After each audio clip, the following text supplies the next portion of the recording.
आज के दिन एक नया टॉपिक चालू हो रहा है जो बहुत बड़ा टॉपिक है इंटरमीडिएट लॉ के लिए. Although I will call it be category, still not A category. Chapter number 7 management and administration, जिसको ज़्यादा पॉपुलरली हम लोग जनरल मीटिंग चैप्टर कहते हैं. इसका एग्ज़ाम में वेटेज है 12 से 15 मार्क्स. तो मतलब वेटेज तो बहुत अच्छा खासा है, पर सेम टाइम पर इसका साइज भी बहुत ज़्यादा है. मतलब ऐसा नहीं है कि 20 पेज पे मुझे 12-15 मार्क्स मिल रहे हैं, मुझे 30-35 पेज पढ़ने पड़ेंगे, और वो भी बहुत कंटेंट है इसके अंदर. तुम पेज पे मत जाओ, कंटेंट जो है ना वो बहुत ठूसा हुआ है. तो वो मतलब उस 30 पेज के कंटेंट में मेहनत बहुत ज़्यादा है और मार्क्स 12-15 है. ठीक है, तो मैं इसको ए कैटेगरी तो नहीं मानता, मैं बी कैटेगरी मानता हूँ. और मेरा इसके पीछे एक और भी लॉजिक है. अक्सर क्या होता है ना कि हम लोग जो बहुत स्कोरिंग और हार्ड चैप्टर्स होते हैं उसको छोड़ना चाहते हैं, और जो आसान चैप्टर होता है उसको पकड़ना चाहते हैं. तो अमूमन क्या होता है, जो स्टूडेंट्स होते हैं ना उनको ये मैनेजमेंट एंड एडमिनिस्ट्रेशन मतलब जनरल मीटिंग वाला चैप्टर बहुत इजी लगता है. तो वो इसको इतना ज़्यादा पकड़ के चलना चाहते हैं कि उसके चक्कर में बाकी कोई चीज़ को देखते नहीं है. तो इसीलिए मुझे ये तो पता कॉन्फिडेंस है अच्छी तरह से कि मैं भले ही इसको बी कैटेगरी चैप्टर बोलूँ, स्टूडेंट तो इसको प्यार करके ए कैटेगरी की तरह पढ़ेगा. तो इसलिए मुझे उसको ए बनाने की ज़रूरत नहीं है. मेरे लिए ज़्यादा इंपॉर्टेंट ए कैटेगरी में ये चैप्टर्स आएंगे जिनसे हम लोग भागते हैं पढ़ते वक्त, रिवाइज करते वक्त. ठीक है, तो आज मैं management and administration general meeting chapter चालू कर रहा हूँ. लंबा चैप्टर है, सेक्शंस 88 से लेकर 122 तक है. मतलब यू कैन इमेजिन कितना लंबा चैप्टर होगा. 88 से 122 मतलब कितना हो गया, लगभग 45. सही बोला क्या कि 35 हो गया. तो 35 सेक्शंस, 88 से 122 बोथ इंक्लूडेड. तो 35 सेक्शंस का पैकेज है. Definitely big one for exam. Start कर रहा हूं. ओके,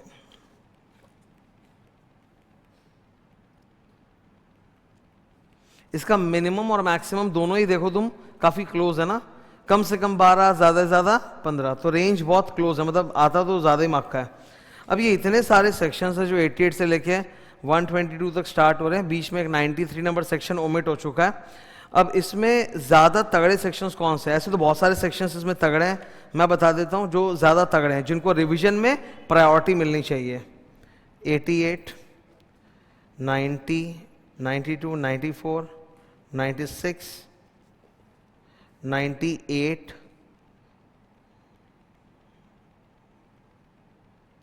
काफ़ी सारे चुन लिए क्योंकि ज़्यादा कवर होना चाहिए. उस तरफ 106,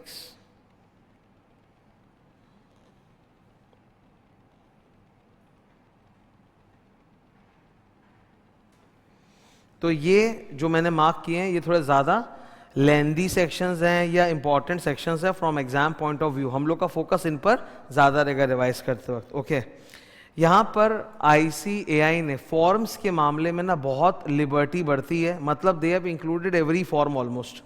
ठीक है, जितने हो सकते हैं सब इंक्लूड किए, कुछ भी छोड़ा नहीं है. चैप्टर का नाम जनरल मीटिंग मैनेजमेंट है, तो MGT शॉर्ट है. इससे फॉर्म नंबर से MGT 1 से लेके 15 तक जाता है. बीच में 1-2 फॉर्म मिसिंग मिलेंगे, जैसे MGT 9-10, क्योंकि वो गवर्नमेंट ने ही बंद कर दिया है, इसलिए अब ICAI कहाँ से रखेगा उसको. और बीच में और 4 फॉर्म आते हैं, बेन 1, 2, 3, 4. तो वो डाला है, देखो वो इंस्टीट्यूट ने भी अपनी किताब में डाला है, बेन 1, 2, 3, 4. तो ये हम लोग को पढ़ना है. नाउ चैप्टर को ICAI की किताब में अगर देखोगे तो इस तरह से डिवाइड किया गया है: registers, annual return, meeting, requisites of convening meeting, OPC resolution. ये बड़ा रैंडम तरह का क्लासिफिकेशन है, सेक्शन सारे इधर उधर हो जाते हैं इससे. ठीक है, तो इस तरह से पढ़ना या रिवाइज करना एक स्टूडेंट के लिए डिफिकल्ट है. तो we will be revising it in a simple order. Simple तरीका क्या है? पहला पोर्शन है रजिस्टर्स, उसमें सेक्शन की रेंज के लाइन से 88 से 95. फिर क्या है? Convening the meeting. कन्वीनिंग का मीटिंग का मतलब होता है कॉलिंग द मीटिंग. वो चालू कहाँ से हो रहा है सर? 96 से 102. फिर कॉन्स्टिट्यूटिंग मीटिंग. मीटिंग बनता किससे? कोरम, चेयरमैन, प्रॉक्सी थे, तो 103 से लेके 105. फिर कंडक्टिंग अ मीटिंग, मतलब मीटिंग किससे आया? वोट वगैरह करने के लिए, रेजोल्यूशन पास करने के लिए, तो उसका सेक्शन होता है 106 से लेके 116. और फिर लास्ट है मीटिंग खत्म हो गई. After meeting there are certain forms to be filed, some minutes to be maintain. उसका रेंज है 117 से लेके 122, एकदम लाइन से. तो हम लोग इसी ऑर्डर में मूव ऑन करेंगे. तो फर्स्ट टॉपिक मेरे सामने आएगा registers and returns 88 to 95. Now before starting this, मैं रिवीजन का, इस चैप्टर के रिवीजन के लिए एकदम एक प्रो टिप दे रहा हूं, ठीक है?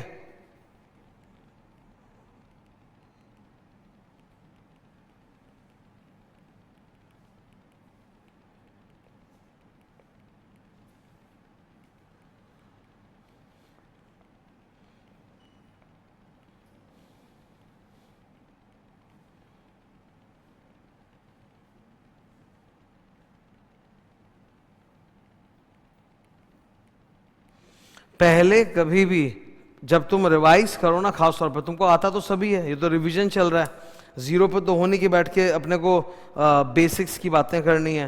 तो पहले हमेशा जनरल मीटिंग से चालू करोगे रिवीजन करते वक्त, उससे ना रिदम बहुत अच्छा बैठेगा। क्या है कि अगर तुमने रजिस्टर्स वाले पोर्शन को हाथ लगा के रिवाइज करना चालू किया, इतने दुखी हो जाओगे जिंदगी में कि पढ़ाई छोड़ दोगे, ठीक है? तो उससे मत चालू करना, वरना पूरा तुम्हारा मूड, मोमेंटम सब खराब हो जाएगा। जो जोश के साथ पढ़ने बैठोगे पूरा जोश ही हिल जाएगा। तो पहले तुम बड़ा वाला पोर्शन करो ना, दिख रहा है?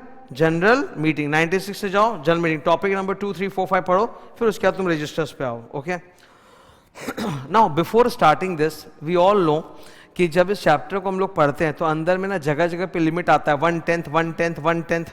पर प्रॉब्लम क्या, कहीं पे बोलते हैं 1/10 ऑफ इक्विटी कैपिटल, कहीं पे बोलते हैं 1/10 ऑफ वोटिंग पावर, कहीं पे 1% है, कहीं पे 5 लाख रुपीज है। तो सर याद कैसे रहेगा? तो उसकी ना प्लीज चिंता मत करना। उसके लिए इस चैप्टर के अंदर ही मैंने वो न्यूमेरिकल वो बना रखा है, लिमिट्स का चार्ट। एक रेफरेंस के लिए जस्ट लिखा देता हूं, पेज 7.24। ये कॉपी में भी लिखवाया होगा, बुक में लिखवाया होगा मैंने। ये देखो इधर, ये ऊपर सबसे टॉप में देखो, company having share capital and company not having share capital. सबसे पहले सेक्शन नंबर 100, ईजीएम के लिए कितने जन का रिक्विजिशन चाहिए? आंसर, अगर शेयर कैपिटल है कंपनी में तो greater than equal to 1/10 of equity share capital, और शेयर कैपिटल नहीं है तो 1/10 ऑफ वोटिंग पावर, ठीक है? सेक्शन नंबर 109, कितने जन पोल डिमांड कर सकते हैं? शेयर कैपिटल वाली कंपनी है तो 1/10 ऑफ वोटिंग पावर, या फिर 5 लाख रुपया paid up share capital, correct? और वोटिंग पावर बोला ना, ईएससी तो बोला भी नहीं। तो अगर मान लो नॉट शेयर कैपिटल वाली कंपनी है तो सीधा 1/10 ऑफ वोटिंग पावर ही छेपा जाएगा नीचे, सेम सेम, खाली 5 लाख वाली बात नहीं रहेगी। सेक्शन 111, ये भी मैंने बहुत डिटेल में पढ़ाया था। सेक्शन 111, अगर मेंबर्स दो कुछ रेजोल्यूशन प्रपोज करना चाहते हैं आने वाले जनरल मीटिंग में कि ये भी रेजोल्यूशन डाल दो, एजेंडा प्रपोज कर दो, तो डाल सकते हैं कि नहीं डाल सकते? उसके लिए कितने जन के बोलने से होगा? सेम एज सेक्शन 100, जो मतलब ईजीएम में लिखा होता ना, ये वाला 1/10 of equity and 1/10 of VP. और लास्ट सेक्शन 115, अगर ऑडिटर या डायरेक्टर को रिमूव करने के लिए प्रस्ताव आ रहा है तो कम से कम कितने जन से प्रस्ताव आना चाहिए? 1%, 1% वोटिंग पावर, या फिर 5 लाख रुपया पेड अप शेयर कैपिटल। और अगर वो वाले लोग हैं नॉट शेयर कैपिटल वाली कंपनी है तो सीधा 1% ऑफ वोटिंग पावर। तो ये सब समरी का एक बहुत टेंशन रहता है पढ़ते वक्त कि ये कैसे याद रहेगा, तो उसके लिए वो जगह जगह पे डाला हुआ है, मतलब वो तो जगह जगह पे पढ़ते रहते, बनाते रहते, तो उससे दिखता रहेगा, रिवाइज होता रहेगा, तो उसकी चिंता ना करना, ठीक है? Now as I said, revision इसको बाद में करोगे, ये रजिस्टर वाले पोर्शन को बाद में करना, इसको शुरू से मत पकड़ने बैठ जाना। इसमें कारण ना बहुत ज्यादा ठूस ठूस के डेटा मारा हुआ है, तो याद करना पड़ेगा। एक होता है इंटरेस्टिंग, एक होता है बोरिंग। बोरिंग डेटा मतलब which you have to memorise, तो भाई वो वाला अगर तुम करोगे तो तुम डर जाओगे, फिर आगे बढ़ोगे नहीं। उसे छोड़ो ना, बाद में करेंगे, पहले वहां से आगे बढ़ो। वो जब कुछ कर लोगे ना, जब तुम मतलब, एक होता है कि शुरू में ही ज्यादा जब हार्ड चीज उठा लिया जाता है तो हिम्मत टूट जाती है, तो फिर और हिम्मत नहीं मिलती कि दिन का 10 घंटा खींच सकें, ठीक है? इससे बढ़िया काम करो, हार्ड चीज को मार्क कर लो, हाँ भाई मालूम है ये हार्ड है, इसको बात के लिए रखेंगे। उससे क्या होता है, शुरू में जब चालू करते हो तो 8-9 घंटा एकदम सही बीतता है, हो गया पढ़ाई। जब तुम 8-9 घंटे पढ़ लेते हो तो तुमको लगता है हाँ मेरा काम तो हो गया, मेरा दिन का कोटा तो हो गया, मेरा कॉन्फिडेंस तो हाई है। अब तुम हार्ड चीज को उठाओगे, वो तुम एकदम करते चले जाओगे, बिकॉज कॉन्फिडेंस आ चुका है तुम्हारे अंदर पूरा। वो दिन हम लोग का तो कॉन्फिडेंस पर डे का होता है, मतलब ऐसा नहीं कि you are always confident, you always lack of confidence, वो पर डे। तो पहले बिल्ड कर लो, फिर जाके उसमें आओ। चलो, कन्वीनिंग रजिस्टर वाली टॉपिक हार्ड नहीं है पर बहुत डेटा इंटेंसिव है। Let's go to meetings, general meetings. तो टॉपिक 1 रजिस्टर अभी नहीं, बाद में कराऊंगा रिवाइज, पहले अपने किस में आ रहे हैं? टॉपिक 2 में आ रहे हैं, ठीक है? टॉपिक 2 में स्टार्ट करते ही you have got a summary chart of the entire general meeting. इधर देखो, प्रॉपरली कन्वीन्ड मतलब मीटिंग को ढंग से कॉल करो। मीटिंग को कॉल करने की अथॉरिटी किसके पास होती है? Board of directors. ये लोग बीआर पास करते हैं, आईसीए की किताब में लिखा है, मैंने बोला है। ये लोग क्या पास करते हैं? Board resolution to call a meeting. तो who has authority? Board of directors. Second authority किसके पास है? NCERT under section 97 and 98, 97 and 98, ठीक है, उसमें मीटिंग कॉल कर सकता है। And number 3, share holders EGM call करवा सकते हैं, रिक्विजिशन देके 1/10 of equity capital, 1/10 of voting power, ठीक है। नोटिस कम से कम कितने दिन पहले जानी चाहिए? 21 क्लियर डेज। और नोटिस बहुत डिटेल्ड होनी चाहिए, उसमें सारा एजेंडा और डिटेल्स होना चाहिए। Second topic, properly constituted. Meeting में कौन कौन आएगा? मैं ना तुम लोग को मीटिंग में कौन कौन आएगा ये समझाने के लिए एक निमोनिक दे रहा हूं, ठीक है, सुन लो। Notice of the general meeting किसको भेजा जाता है? मैड, मेंबर, ऑडिटर, डायरेक्टर, ये नॉर्मल है। ये नोटिस ऑफ जनरल मीटिंग किसको देते हो आप? मैड को, मेंबर, ऑडिटर, डायरेक्टर। अभी ना इसको थोड़ा लंबा खींच देते हैं।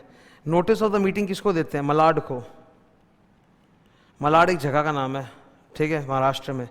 एम से मेंबर, बाकी ए और एल भी उसी से। अगर मेंबर बैंकरप्ट हो गया तो मेंबर खुद आएगा कि उसका ऑफिशियल असाइनी आएगा? असाइनी। मेंबर मर गया है तो खुद आएगा कि लीगल रिप्रेजेंटेटिव? तो उसको भेजेगी कंपनी चिट्ठी। ए से ऑडिटर, डी से डायरेक्टर। ये लिखा हुआ है किताब में, पर इस पे एम्फोसिस जाता नहीं है, तो मैं एम्फोसाइज इसलिए कर रहा हूँ बिकॉज एमसीक्यू में ये सब टेढ़ी बाकी चीजें आ सकती हैं। तो company will send notice to Malad, okay. अच्छा, कौन आएगा sir? Chairperson. Who chairperson? Board of directors का जो मुखिया होता है उसी को बोलते हैं चेयरपर्सन। स्वयं भी एक डायरेक्टर होता है। अच्छा, बाकी डायरेक्टर्स भी आएंगे। और कौन आएगा? सीएस आएगा, ऑडिटर भी आएगा, मेंबर्स आएंगे। मेंबर्स स्वयं आ सकते हैं, प्रेजेंट इन पर्सन जिसको बोलते हैं सेल्फ, खुद आया, प्रेजेंट थ्रू प्रॉक्सी, प्रॉक्सी भेजा है। कोरम चाहिए मीटिंग में। Quorum means minimum number of members that should be present in the meeting to make it a valid meeting. 2, 5, 15, 30। Properly conducted. Voting होना जरूरी है। अच्छा, वोटिंग में सबसे बढ़िया काउंटिंग का तरीका कौन सा है? 1 मेंबर 1 वोट की 1 शेयर 1 वोट, है ना? ये ज्यादा अच्छा तरीका है भाई। जिसके पास ज्यादा शेयर्स है उसको ज्यादा वोटिंग पावर मिलना चाहिए, उसका कंपनी के अंदर बिजनेस स्टेक ज्यादा है, सीधी सीधी बात है।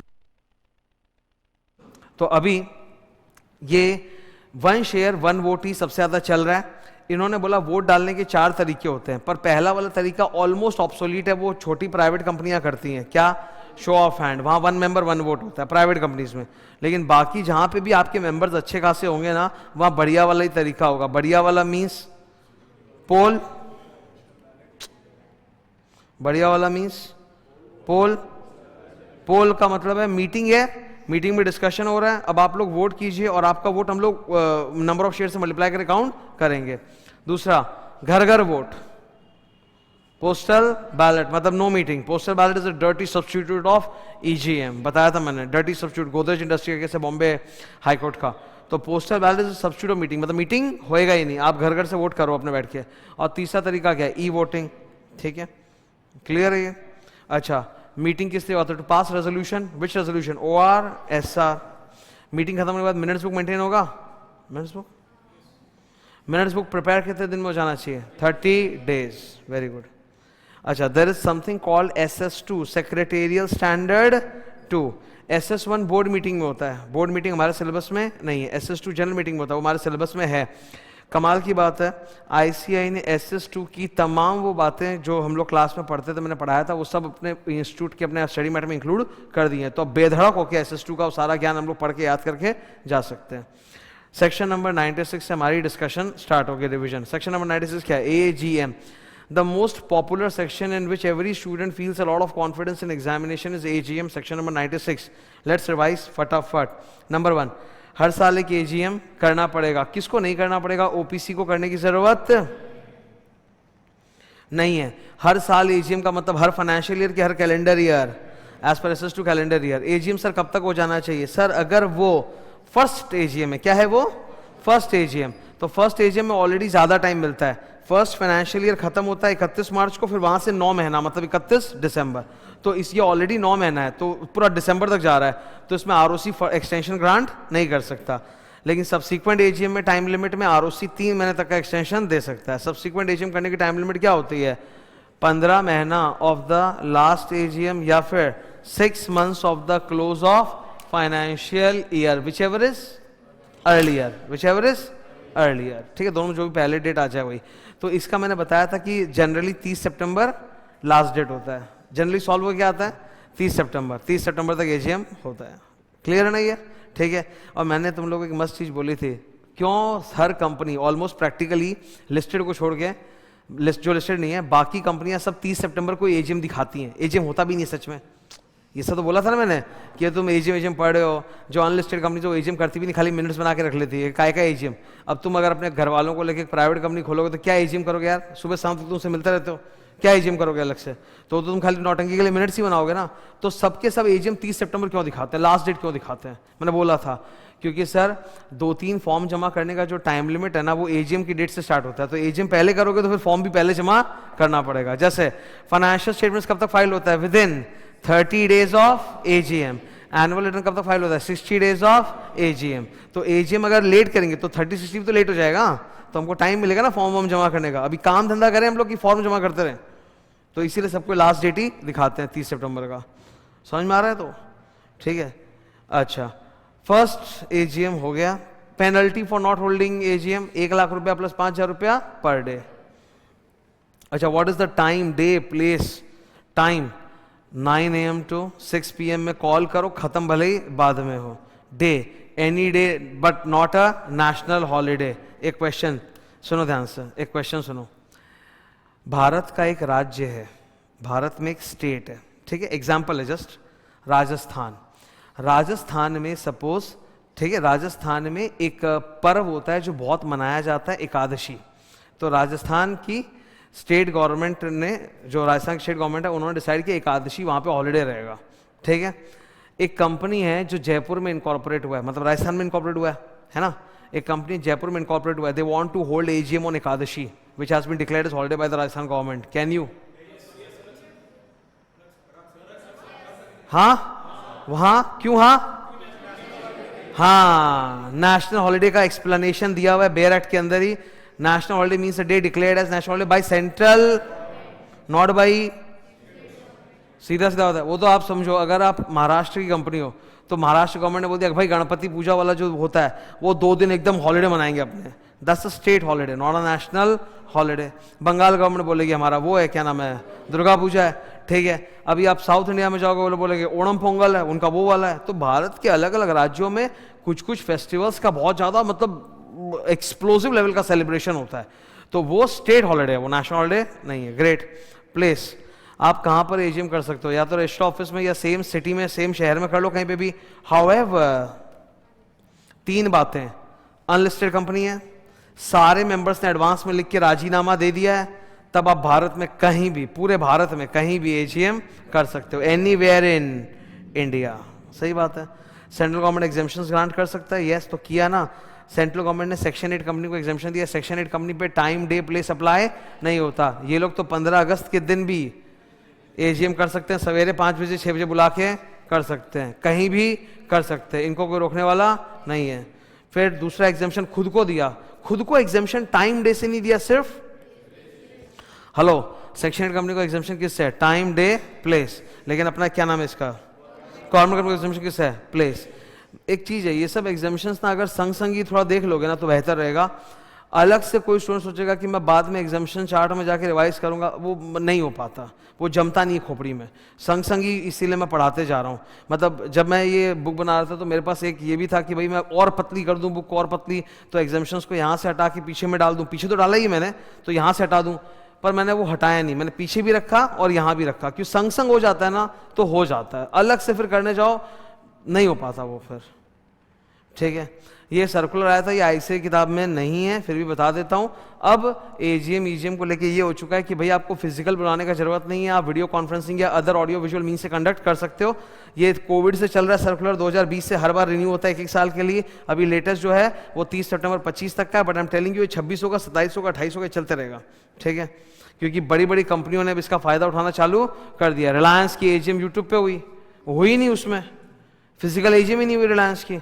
अब रिलायंस कुछ कर दे, that becomes a benchmark for everybody कि ये किया तो हम भी करेंगे, ठीक है। ये क्लियर है।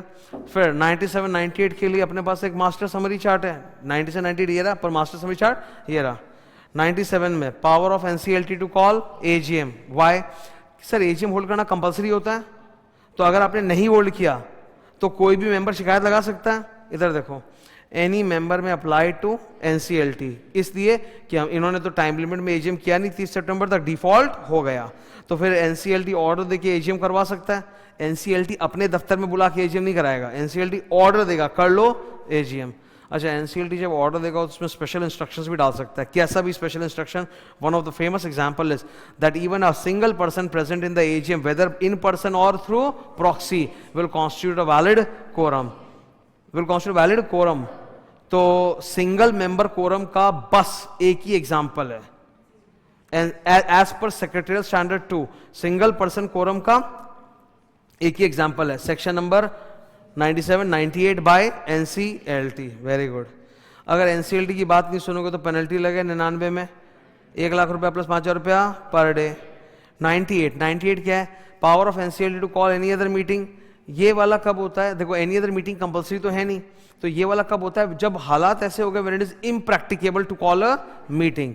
इसका इम्प्रैक्टिकेबल का मैंने तुम लोग को एक जबरदस्त एग्जांपल भी दिया था कि प्राइवेट कंपनी में 2 ही शेयर होल्डर है, दोनों में लड़ाई हो गई, एक बोलता अब तो मैं आऊंगा ही नहीं, तो अकेला एक जन तो कोरम मीटिंग कर नहीं पा रहा है कोरम की वजह से, तो वहां पे इम्प्रैक्टिकेबल हो गया, तो एनसीएलटी को बोल के मीटिंग करा लो, ठीक है। एनसीएलटी अलाउ कर देगा कि हाँ तुम अकेला ही मीटिंग कर लो, उसको रोने दो। क्लियर है ना? ये रहा एग्जाम्पल, ये मैंने डिस्कस भी किया था क्लास में, ओके। 99 पेनल्टी है। सेक्शन नंबर 100 अब क्या है? ईजीएम, ठीक है। सर ईजीएम के कितने केस होते हैं? 4। BOD can call themselves, BOD can call upon requisition, BOD अगर रिक्विजिशन पे कॉल नहीं करे तो रिक्विजिशनिस्ट कैन देमसेल्फ कॉल ईजीएम, और ये तीनों तो सेक्शन नंबर 100 वाले हैं, और ये लास्ट वाला एनसीएलटी करवा दे वो सेक्शन 98 वाला है, ठीक है। ओके ना? एक इंपॉर्टेंट बात है, नियम है कि EGM should be held at any place with in India. However ये देखो 100% सब्सिडियरी ऑफ अ CIOI, उनको बोला भाई तुम कहीं भी कर सकते हो। इसको लेके ना ICAI बड़ा उल्टा पुल्टा क्वेश्चन सेट करता है, बड़ा उल्टा पुल्टा सेट करता है, सावधान रखना, इसको पकड़ के चलना। CIOI मतलब एक CIOI है, सिंगापुर में बना है, सिंगापुर में बना है, उसका एक 100% सब्सिडियरी है, न्यूयॉर्क में बना है, ठीक है। वो लोग ईजीएम कहां कर सकते हैं? सर हम लोग को मतलब ही नहीं है उससे, दोनों का दोनों कंपनी तो इंडिया के बाहर है। वो CIOI भी सिंगापुर बोला था ना मैंने, और उसका 100% सब्सिडियरी भी न्यूयॉर्क में है, तो उसका हम लोग से तो कोई वास्ता है ही नहीं। वो क्वेश्चन आप पूछो ही मत, इंडिया में कुछ तो तब तो बात करो। Great. Second question, CIOI Singapore में और उसका 100% सब्सिडियरी बेंगलुरु में है। अब सिंगापुर वाला जहां करेगा उसका इच्छा, पर उसका जो 100% सब्सिडियरी इंडिया में है बेंगलुरु में, वो बेंगलुरु वाला कंपनी ईजीएम कहां कर सकता है? एनी प्लेस, चाहे इंडिया हो चाहे बाहर, बिकॉज बेंगलुरु वाली जो कंपनी है it is 100% subsidiary of Singaporean company, तो वो 100% सब्सिडियरी, तो वो कहीं भी कर सकता है पूरे वर्ल्ड में अपना ईजीएम, पर एजीएम भारत में होगा। एनुअल जनरल मीटिंग भारत पे, ईजीएम कहीं भी, कोई दिक्कत? अब इंस्टीट्यूट का एक रिवर्स केस है, कंपनी इंडिया की है रिलायंस, रिलायंस ने न्यूयॉर्क में 100% सब्सिडियरी खोला है। रिलायंस क्या है? इंडियन कंपनी, वो तो CIO है ही नहीं, तो रिलायंस तो यहीं पे करेगा जो करना है। रिलायंस का जो विदेशी 100% सब्सिडियरी है, न्यूयॉर्क बोला था क्या मैंने, न्यूयॉर्क वाला, वो कहां करेगा? सर वो विदेशी कंपनी है ना, वो जो 100% सब्सिडियरी रिलायंस का, वो तो आप बोले न्यूयॉर्क का, तो वो तो CIOI है। CIOI का EGM इंडिया से कोई मतलब है क्या उसको? तो वो तो कहीं भी हो सकता है, समझ रहे हो? तो मैंने तीनों केस डिस्कस कर दिए। ओके, कोई दिक्कत? अब एक लास्ट चौथा केस, रिलायंस इंडियन कंपनी, उसका एक 100% सब्सिडियरी, वो भी इंडियन कंपनी, इंडिया में करेगा। दोनों में से कोई भी CIOI नहीं है, सिंपल। इस पे बड़ा उल्टा पुल्टा बना के लोग पूछते हैं बेशर्म की तरह, ठीक है। कितने जन के रिक्विजिशन करने से BOD मीटिंग बुलाएगा? 1/10 ऑफ ESC या फिर 1/10 ऑफ ESC या फिर वोटिंग पावर। वो नॉट शेयर कैपिटल वाली कंपनी में 1/10 ऑफ वोटिंग पावर, ठीक है। अच्छा, जैसे रिक्विजिशन आएगा 21 दिन के अंदर मीटिंग हो जाना चाहिए। इसका रेंज होता है 21 to 45 डेज के अंदर मीटिंग कर लो। अगर 45 डेज होगा उन्होंने मीटिंग नहीं कराया तो फिर 3 मंथ्स के अंदर रिक्विजिशन खुद मीटिंग कॉल कर सकते हैं, ठीक है। ये लोग मीटिंग उसी तरह से कॉल करेंगे जैसे BOD कॉल करता है, और BOD इनके साथ अपने मेंबर्स का नाम एड्रेस भी शेयर करेगा, ये रूल्स में लिखा हुआ है, ठीक है। अच्छा, मीटिंग अगर रिक्विजिशनर्स कंडक्ट करवा रहे हैं तो उनको एक्सपेंस लगेगा कि नहीं? रेंट वेंट सब देना पड़ेगा। It will be reimbursed by the company and deducted from the salary of the directors, ठीक है। ये लिखा हुआ है सब, मैंने बस फटाफट बोल दिया। रूल्स, रूल में सर ये 4 इंपॉर्टेंट है। अगर रिक्विजिशनर्स लोग मीटिंग बुला रहे हैं, ठीक है, तो इधर देखो 5 number, explanatory statement in the notice is not required, मतलब रेजोल्यूशन का रीजन देना जरूरी नहीं है, दे भी सकते हो नहीं भी। अच्छा, अगर मान लो BOD अच्छे इंसान है, BOD लोग अच्छा है, जैसी रिक्वेशन आएगा, नियम तो ये कि 3 दिन के अंदर मैं आप लोग सबको नोटिस भेज दूंगा, ठीक है। मैक्सिमम 21 डेज में, वरना 3 दिन में तो भेज ही दूंगा। अच्छा, अगर हम लोग आपके बोलने पे मीटिंग नहीं करा रहे हैं तो हम लोग कम से कम आपके साथ ये जरूर शेयर करेंगे, व्हाइट कलर पढ़ो तो, ताकि आप उनको नोटिस भेज के मीटिंग खुद करवा सको, ठीक है। Company is bound to give this information within 21 to 45 days to the requisitionist so that they can call the meeting, ये रूल है। अब अगर कंपनी नहीं मानेगी तो आप लोग NCLT में केस करो, वो तो रास्ता ही हमारे पास हमेशा, ठीक है। नोटिस कैसे भेजा जाएगा? अच्छे तरीके से भेजा जाएगा, घटिया तरह से भेजा नहीं जाएगा। जब रिक्विजिशनर्स लोग मीटिंग कॉल करते हैं तो ordinary post allowed, company call करे तो ऑर्डिनरी पोस्ट, रिक्विजिशनर्स कॉल करे तो, ये पढ़ो तो यहां पे हेडिंग काला पढ़ो ना, काला।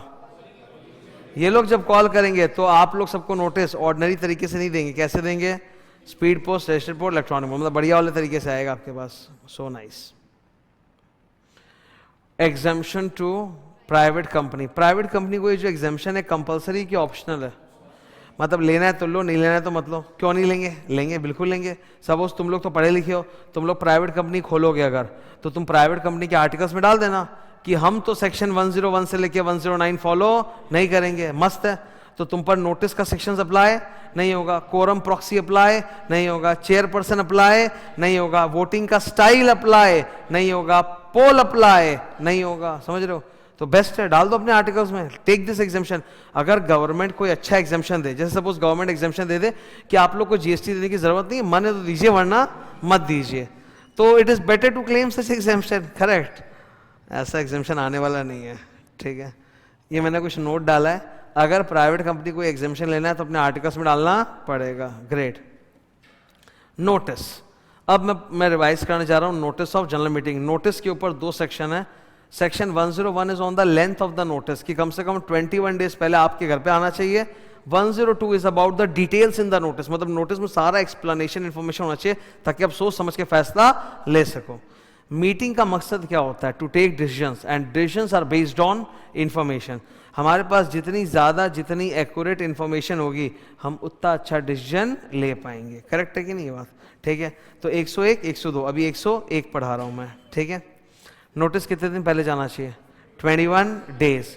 क्या शॉर्ट नोटिस अलाउड है? यस, अगर 95% हाँ बोले तो। अब ये 95% में बहुत जोल है। 95% ऑफ व्हाट? तो AGM अगर बुला रहे हो, क्या बुला रहे हो?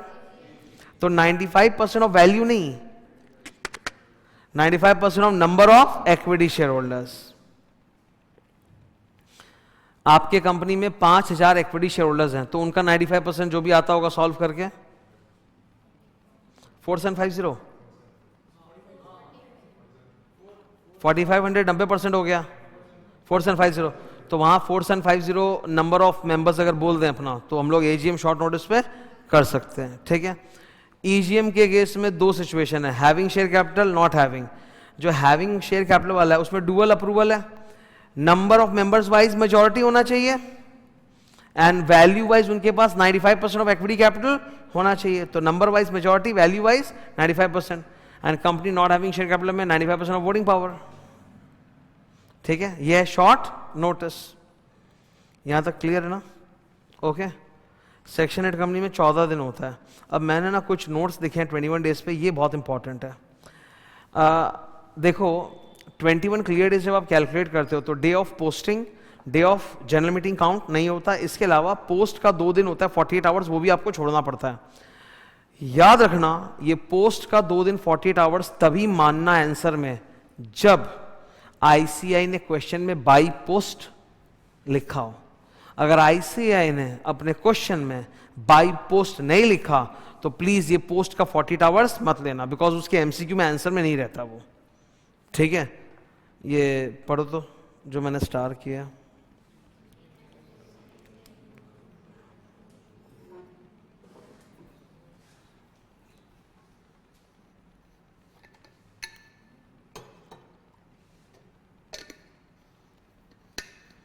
कोई दिक्कत है किसी को? क्लियर है ये? पोस्ट बोले तो 48 आवर्स यानी 2 दिन जोड़ना, नहीं बोले तो नहीं जोड़ना। ठीक है, यहां तक डन है सबको? नेक्स्ट एक इलस्ट्रेशन करते हैं। ठीक है, ये आईसीआई का सब मैंने सारे इलस्ट्रेशन एग्जाम्पल हमेशा डिस्कस किए हैं क्लास में भी और यहाँ भी कर रहा हूँ, बिकॉज ये सब इलस्ट्रेशन का कोई भरोसा नहीं कब उठ के एग्जाम में आ जाए, और आता है एग्जाम में उठ के। अब ये जो इलस्ट्रेशन पढ़ा रहा हूँ ये एग्जाम का क्वेश्चन है, ये आया हुआ है। ठीक है, ये इलस्ट्रेशन क्या पढ़ो। अभिनव एक शेयर होल्डर है, उसने कंप्लेन किया कि मुझे नोटिस नहीं मिला, तो कंपनी ने प्रूफ के साथ दिखा दिया, भाई हमने तुमको ईमेल भेजा था, ये देखो प्रूफ है, तुमको नहीं मिला, वो क्या करें? इस कंपनी रॉन्ग और right? Right, if there is a failure in transmission beyond the control of the company, if there is a failure in transmission beyond the control of the company when sending email, तो company गलती नहीं है।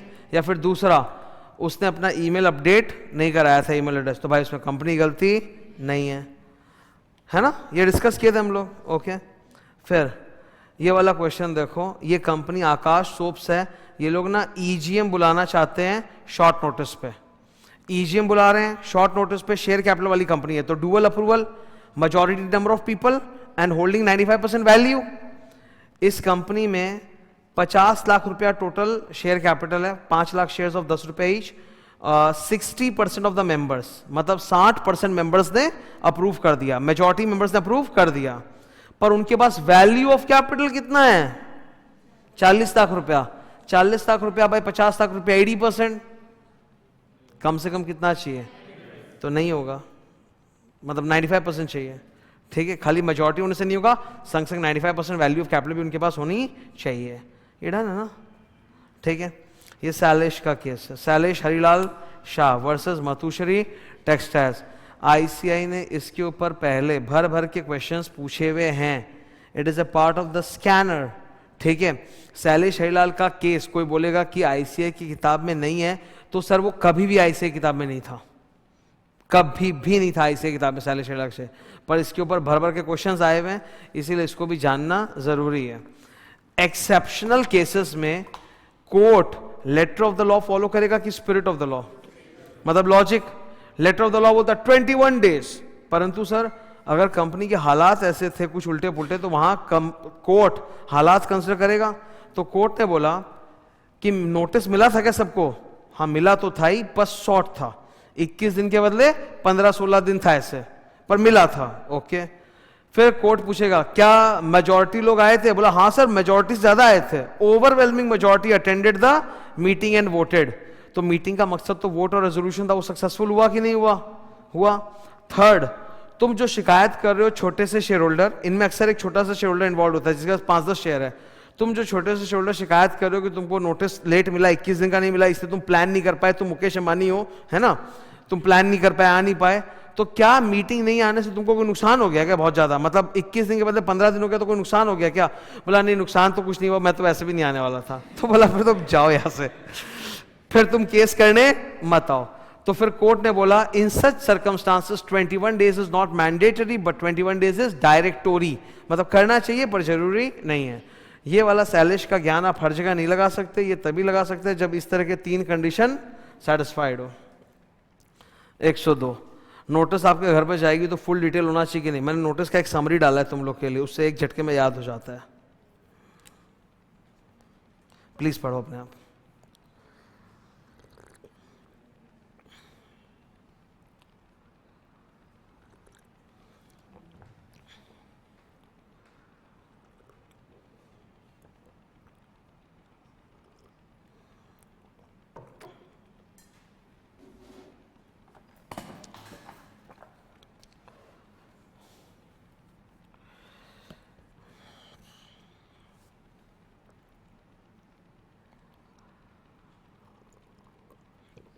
I think हो गया होगा।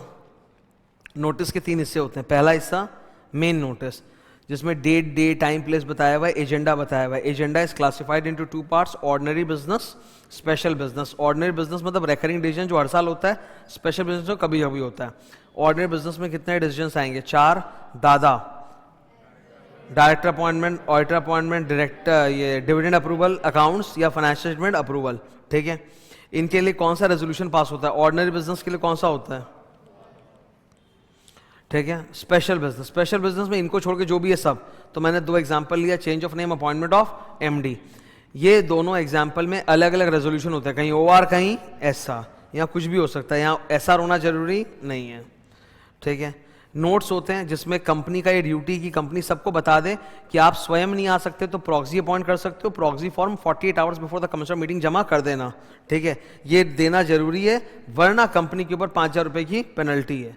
क्योंकि देखो member को तो पता नहीं होगा ना कि वो खुद आके के बदले प्रॉक्सी भेज सकता है, तो it is the duty of the company to remind you about your rights. ठीक है, ठीक है, और ई वोटिंग का प्रोसीजर भी रहता है। एक्सप्लेनेटरी स्टेटमेंट भी साथ में देना पड़ेगा under section 102। Explanatory statement ordinary business items पे होता है कि सिर्फ स्पेशल बिजनेस पे? तो 1 2 3 4 पे नहीं होता, ये सीधा किस पे होता है? 5 6 7 8 9 10 ऐसे। तो नंबर 5 क्या था मेरा? Change of name. Explanatory statement में आप क्या लिखोगे, ये एग्जाम में आया हुआ है, प्लीज याद करो।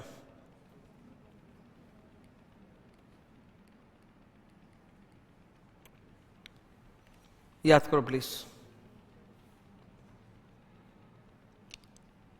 ठीक है, ये बहुत पूछते हैं लोग कि एक्सप्लेनेटरी में क्या एक्सप्लेनेशन देना पड़ता है। भाई हम लोग को 2 चीजें बतानी पड़ती है। नंबर 1 पर्सनल बेनिफिट ऑफ डकार, director camp relative, and number 2 all other information required to take the decision. ऐसा ही एक्सप्लेनेशन आपको 5 number item, 6 number item, 7 number सब पे देना है।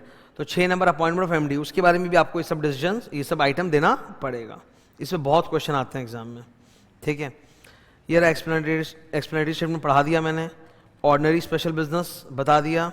ठीक है, ये एमसीक्यू के लिए थोड़ा याद रखना, 2% वाली बात। मान लो कि हमारी कंपनी का किसी दूसरे कंपनी से कोई सौदा हो रहा है और उसको अप्रूव करना है, उसके लिए रेजोल्यूशन पास होगा। One of the director is interested in that, one of the director is interested in that resolution, तो उस डायरेक्टर का इंटरेस्ट यहाँ डिस्क्लोज होना चाहिए कि नहीं होना चाहिए? डायरेक्टर का इंटरेस्ट डिस्क्लोज होना चाहिए। पर अगर हमारा डायरेक्टर उस दूसरे कंपनी में लेस देन 2% शेयर होल्ड करता है तो डिस्क्लोज करने की जरूरत नहीं है। लेस देन कितना? पर्पल पढ़ो तो जरा,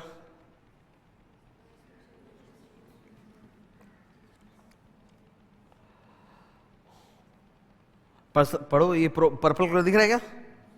Where the special business item relates to any other company, the extent of shareholder of every promoter, director, manager, KMP in that other company, if it is not less than 2%, shall also be disclosed. मतलब 2% and more है तो disclose करो, less than 2% तो disclose करने की जरूरत नहीं है। ये 2% ना बहुत हॉट टॉपिक है, बिकॉज ये एक्चुअली ये फाइनल के लॉ से कनेक्टेड है।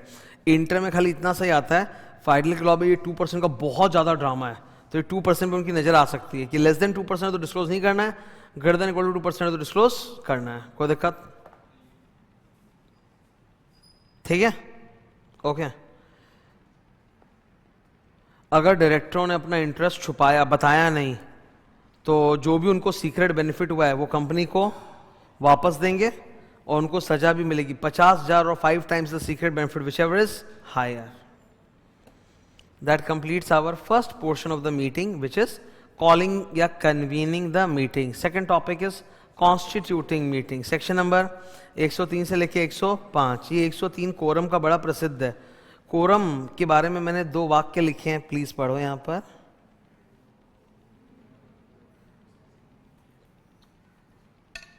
कोरम खाली मीटिंग के बिगिनिंग में होना चाहिए या थ्रू आउट द मीटिंग होना चाहिए?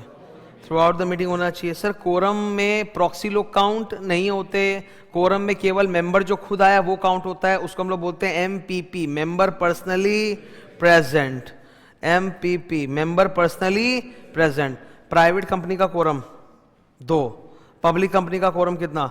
Sir up to 1000 members 5, more than 1000 but up to 5000 members 15, more than 5000 members 30। ठीक है। कोरम अगर मीटिंग में नहीं आया, आधा घंटा आप वेट करो। कितना वेट करोगे? Half an hour. Half an hour wait करने के बाद भी अगर कोरम नहीं आया तो आप मीटिंग को क्या करोगे? एडजर्न करोगे। अच्छा, एडजर्न करने का मतलब है बाद में करेंगे। तो बाद में कब करेंगे? You have got 2 choices. Option number 1, same day time place next week, या फिर any other day time place as decided by the board of directors. अगर EGM बुलाया गया था ऑन रिक्वेजिशन और उसी में कोरम नहीं आया तो वो एडजर्न नहीं होता, वो क्या होता है? कैंसल्ड। ठीक है। अच्छा, एडजर्न मीटिंग के लिए भी आपको 3 डेज की नोटिस देनी है। कितने डेज की? 3 डेज की नोटिस। कैसे? या तो बाई पोस्ट इंडिविजुअली या फिर न्यूज़पेपर एडवर्टाइजमेंट। ठीक है, या फिर न्यूज़पेपर एडवर्टाइजमेंट। ठीक है। यहां पे दोनों के बीच में क्या है मेरा क्वेश्चन? क्या एडजर्न मीटिंग के लिए फिर से नोटिस देंगे? हाँ, ताकि उनको पता चले, नहीं तो पता ही नहीं चलेगा ना। कितने दिन का नोटिस? 21 दिन का कि 3 डेज का? 3 डेज का। कैसे देंगे? सर वो 6 तरीके जो वहां बोले हुए हैं सेक्शन नंबर 20 में, है ना? Ordinary post, speed post, register post, courier, hand delivery, email, fax, वही सब। या फिर आप एडवर्टाइजमेंट भी कर सकते हो। किस न्यूज़पेपर में? पढ़ो क्या लिखा है। एक स्टूडेंट बोलता है सर यहाँ जो इंग्लिश और वर्नाकुलर न्यूज़पेपर है वो कौन सा सर्कुलेशन वाला, मतलब कंट्री, स्टेट, डिस्ट्रिक्ट? अगर नहीं लिखा है मतलब लॉ में लिखा हुआ नहीं है, तो अपने मन से हम लोग गेस नहीं कर सकते। ठीक है। यहाँ पे कुछ लिखा हुआ नहीं है, मतलब उन्होंने कुछ बोला नहीं कि भाई कंट्री वाला चाहिए कि स्टेट वाला कि डिस्ट्रिक्ट वाला, तो लोग एग्जाम में पूछेंगे भी नहीं फिर। ठीक है। अगर एडजर्न मीटिंग, कोरम की वजह से मीटिंग एडजर्न हुई थी, कोरम नहीं आया था, और एडजर्न मीटिंग में भी कोरम नहीं आया, तो क्या होगा? जो आया है वही डीम्ड कोरम। डीम्ड कोरम में कम से कम कितने जन चाहिए? एटलीस्ट 2। ठीक है। डीम्ड कोरम का तो ये नहीं कि एडजर्न मीटिंग के दिन एक जन आया तो वही, वो नहीं होगा, कम से कम एक और चाहिए। ये बात SS2 में लिखा है और ICA ने भी इस बात को माना है। कोरम को लेकर स्पेशल पॉइंट्स, और ये देखो सेक्रेटेरियल स्टैंडर्ड्स। ठीक है। कोरम को लेकर special points, articles can prescribe a larger quorum, proxy is not counted in quorum. President governor जिसको भेजते हैं वो क्या कहलाता है? रिप्रेजेंटेटिव, और वो कोरम में काउंट होता है। कॉर्पोरेट शेयर होल्डर तो कंपनी है, हमारा शेयर होल्डर भी एक कंपनी है, तो वो खुद तो आ नहीं सकता, रिप्रेजेंटेटिव भेजेगा तो वो भी कोरम में काउंट होगा। प्रेफरेंस शेयर होल्डर्स कोरम में आके बैठ सकते हैं पर वोट नहीं कर सकते, तो कोरम में काउंट नहीं होंगे। मीटिंग एडजर्न कई अलग अलग वजहों से हो सकता है। अगर मीटिंग बार बार एडजर्न हो रही है और कोरम नहीं आ रहा है, तो आपके पास एक महाब्रह्मास्त्र है, call the daddy, NCLT order pass करे, बोल देगा एक जन भी आ गया तो कोरम है, बेस्ट है। ठीक है। SS2 के स्पेशल पॉइंट्स, ये मैंने अमेंडमेंट क्लास में डिस्कस किया होगा तुम लोगों के साथ, तभी यहाँ पे मार्क्ड है, फिर भी बता देता हूँ मैं। ठीक है। मान लो एक बंदा है जो 5 कॉर्पोरेट शेयर होल्डर का रिप्रेजेंटेटिव बन के आ रहा है मीटिंग में, तो काउंट कितना होगा? 5। पर उस एक अकेले के आने से कोरम नहीं होगा, कम से एक और आदमी चाहिए। ये बात SS2 में लिखी है। नेक्स्ट, एडजर्न मीटिंग में जो लैक ऑफ कोरम की वजह से एडजर्न हुआ था उसमें भी कम से कम 2 लोग चाहिए for deemed quorum. Number 3, quorum throughout the meeting होना चाहिए। नंबर 4, जिन लोगों ने रिमोट ई वोटिंग से वोटिंग कर लिया वो आ सकते हैं पर वो वोट नहीं करेंगे। कमाल की बात है, SS2 बोलता है वो वोट तो डाल चुके हैं, तो आए हैं, वोट तो नहीं करेंगे पर वो कोरम में काउंट होंगे। रिलेटेड पार्टीज लोग को मीटिंग में वोट करना अलाउड नहीं होता पर कोरम में काउंट होंगे। ठीक है, पोस्टल बैलेट में कोरम अप्लाई नहीं करता क्योंकि वहां मीटिंग होती ही नहीं है। सिंगल मेंबर कोरम को केवल कौन करवा सकता है? NCLT। Great. Chairman is a सस्ता टॉपिक, महंगा टॉपिक, प्रॉक्सी। ठीक है, 103 हो गया, अब 105 मैं प्रॉक्सी डिस्कस करने वाला हूं तुम लोग के साथ। स्टार्ट करते हैं प्रॉक्सी का डिस्कशन। ठीक है, any member who is entitled to attend and vote both has the right to appoint a proxy. अब प्रॉक्सी को लेके कुछ स्पेशल बात है। पॉइंट नंबर 1, प्रॉक्सी मीटिंग में बोल नहीं सकता और शो ऑफ हैंड्स में वोट नहीं कर सकता। लेकिन याद रखना, अगर एग्जाम में MCQ आया और उन्होंने बोला कि कंपनी के आर्टिकल्स में अलाउड है कि प्रॉक्सी भी बोल सकता है और शो ऑफ हैंड्स कर सकता है, तो कर सकता है। Number 2, preference share holders and equity share holders जो लोग रिमोट वोटिंग कर लिए वो अटेंड तो कर सकते हैं पर वोट नहीं कर सकते। क्या आप किसी नॉन मेंबर को प्रॉक्सी बना सकते हो जो कंपनी का मेंबर नहीं है? यस। हाउएवर सेक्शन 8 कंपनी में नियम होता है कि प्रॉक्सी भी केवल मेंबर ही हो सकता है, कोई बाहर वाला नहीं। नंबर डी, प्राइवेट कंपनी चाहे तो ऑप्शनल एग्जेम्पशन क्लेम कर सकती है और अपने ऊपर से प्रॉक्सी का नियम हटा सकती है। मतलब प्राइवेट कंपनी अपने मेंबर को प्रॉक्सी का राइट देगी ही नहीं, क्योंकि हम चाहते ही नहीं कि हम घर वालों के अलावा कोई और आए। Company not having share capital में बाय डिफॉल्ट प्रॉक्सी का राइट्स नहीं होता है। अगर वो लोग डालना चाहते हैं तो डाल सकते हैं। सुपर प्रॉक्सी कौन होता है? सर, सुपर प्रॉक्सी वो होता है जो कई मेंबर के बदले आया है अकेला वोट करने। कितने लोगों के बदले आया है? मैक्सिमम 50 मेंबर्स जिनके पास 10% से ज्यादा वोटिंग राइट्स नहीं है।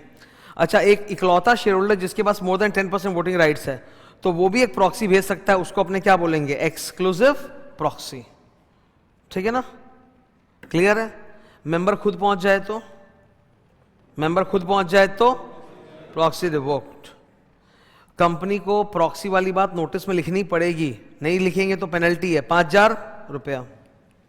ठीक है, प्रॉक्सी फॉर्म जमा करना है MGT 11। कब तक जमा करना है? Within 48 hours before commencement of meeting. आप मल्टीपल प्रॉक्सी अपॉइंट कर सकते हो। हाँ, जो लास्ट प्रॉक्सी फॉर्म आपने डाला है बिफोर 48 आवर्स वो वैलिड माना जाएगा। भारत में प्रॉक्सी इन्विटेशन इलीगल है। प्रॉक्सी इन्विटेशन का मतलब क्या होता है? कंपनी आप लोगों को ना एक पर्चा बांट देती है, बोलती है कि इन लोगों को आप अपना प्रॉक्सी बना सकते हो। एक तरह से कंपनी आपका वोटिंग पावर ले रही है उनके नाम पे, तो ये इलीगल है। भारत में पेनल्टी है 50,000 रुपया। पर आप अगर कंपनी से खुद रिक्वेस्ट करो कि प्लीज मैं नहीं आऊंगा, मुझे एक सजेस्टेड प्रॉक्सी का लिस्ट दे दो, तब पेनल्टी नहीं है। क्लियर है? बस ये सब ठीक है। A member wants to inspect the proxy forms. He should give notice to the company at least 3 days before. और inspect कब कर सकता है? 24 hours before commencement of meeting से लेके till the end of the meeting during business hours. Next, conducting meeting. तो हम लोगों ने जनरल मीटिंग रिवाइज करना चालू किया। देखो, टॉपिक 1 हो गया, टॉपिक 2 भी हो गया, कन्वीनिंग कंडक्टिंग हो गया, सॉरी कन्वीनिंग कॉन्स्टिट्यूटिंग हो गया। अभी कौन सा है? कंडक्टिंग। एकदम रिदम में आ रहा है। कंडक्टिंग मीटिंग में एंटर करने के पहले I have some important notes for you. ठीक है, what is the difference between motion and resolution? Sir, motion means proposed resolution, pass होने के बाद रेजोल्यूशन कहलाएगा। जब तक हम रेजोल्यूशन प्रपोज कर रहे हैं वो पास नहीं हुआ है, तब तक मोशन कहलाएगा। जब वो पास होगा या फेल हो जाएगा तब वो रेजोल्यूशन कहलाएगा। ये मोशन वर्ड ICAI ने अपनी किताब में यूज करना स्टार्ट कर दिया है। ठीक है, right to vote. Equity share holders हर मुद्दे पे वोट कर सकता है। प्रेफरेंस शेयर होल्डर्स केवल उन मुद्दों पे वोट करता है जो उनके राइट्स को अफेक्ट करता है। लेकिन अगर आप उनको 2 साल से डिविडेंड नहीं दो तो वो हर मुद्दे पे वोट कर सकता है। जॉइंट शेयर होल्डर्स में 2 जॉइंट शेयर होल्डर्स है, पति और पत्नी। ठीक है, दोनों ने उल्टा वोट दिया, एक ने यस बोला, एक ने नो बोला। किसका सुनोगे तुम लोग? जो सीनियर है वो।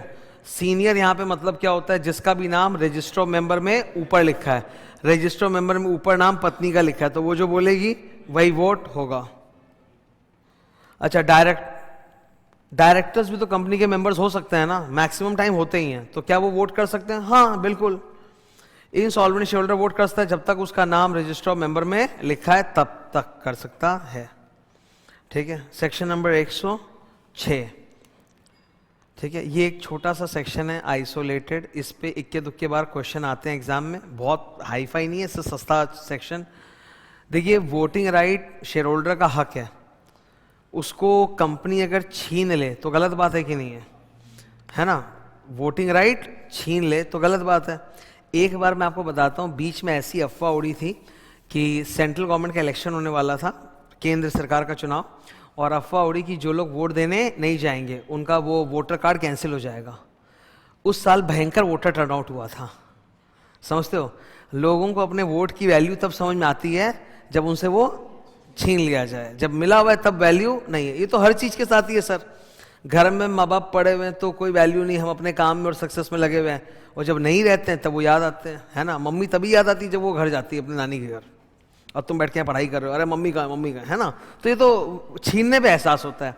तो वोटिंग राइट छीनना शेयर होल्डर्स का कोई मजाक वाली बात नहीं है। वो आप केवल 3 केसेस में ही छीन सकते हो, जब पैसा बाकी हो, जब पैसा कॉल्स इन अरियर या एनी अदर सम ड्यू, या फिर लियन ऑन शेयर्स, वो भी तभी होता है जब कॉल्स इन अरियर होता है। तो ऐसे केस में वो वोटिंग नहीं कर पाएगा। इन 3 ग्राउंड के अलावा आप आर्टिकल्स ऑफ एसोसिएशन में कोई और चौथा ग्राउंड डाल ही नहीं सकते, अलाउड ही नहीं है। ठीक है, कोई दिक्कत? अब एक नोट है जिसको मैंने स्टार किया, बड़ा जबरदस्त है। एक शेयर होल्डर है जिसका कॉल्स इन अरियर है, तो कंपनी वालों ने उसका वोटिंग राइट रिस्ट्रिक्ट कर रखा है, उसने रिक्विजिशन भेजा है, ईजीएम बुलवाओ, वो नहीं भेज सकता। हरा रंग पढ़ो। जिस मेंबर का वोटिंग राइट सस्पेंडेड है, he can not send a requisition और sign a requisition for calling EGM. मतलब तुम आके करेगा क्या उसमें? तुम तो कुछ कर ही नहीं सकता, मैं देखूंगा। ठीक है क्लियर है? एक शेयर होल्डर है जिसके पास 1000 शेयर है, तो मैक्सिमम टाइम काउंटिंग का स्टाइल क्या होता है? 1 शेयर 1 वोट। क्या 1000 शेयर पे जरूरी है वो एक ही जैसा वोट दे? नहीं। जैसे ये देखो, मैंने एग्जांपल डाला है। ओके, समटाइम्स किसी फैसले में आप 100% श्योर नहीं होते हो, आप 70% श्योर हो, तो ठीक है, आप अपने 700 शेयर्स फेवर में डाल दो और 300 शेयर्स अगेंस्ट में डाल दो। ये जो अजीब तरह की सुविधा है, ये जीवन में उपलब्ध नहीं है।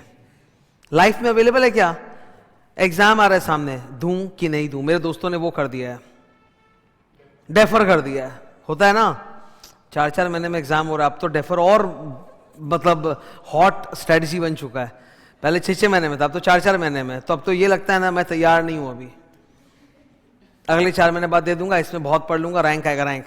मतलब ओवर प्रॉमिस पास होने के लक्षण नहीं है।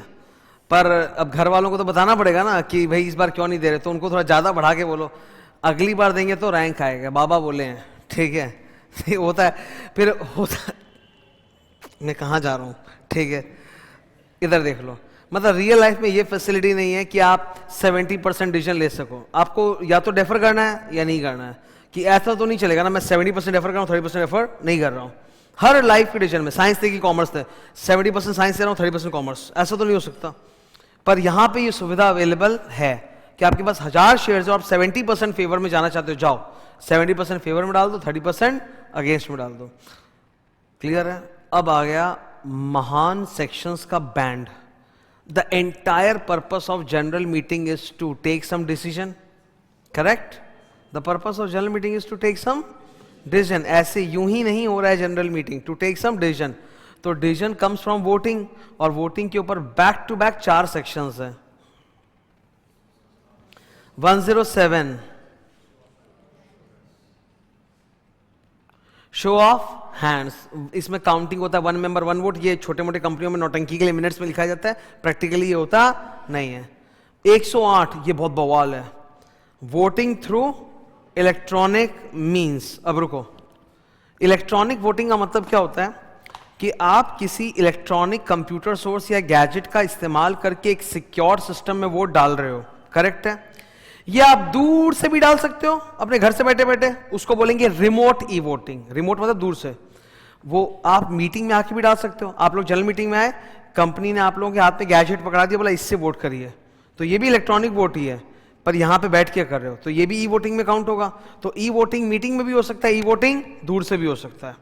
E voting can be combined with poll, e voting can be combined with meeting also. ठीक है,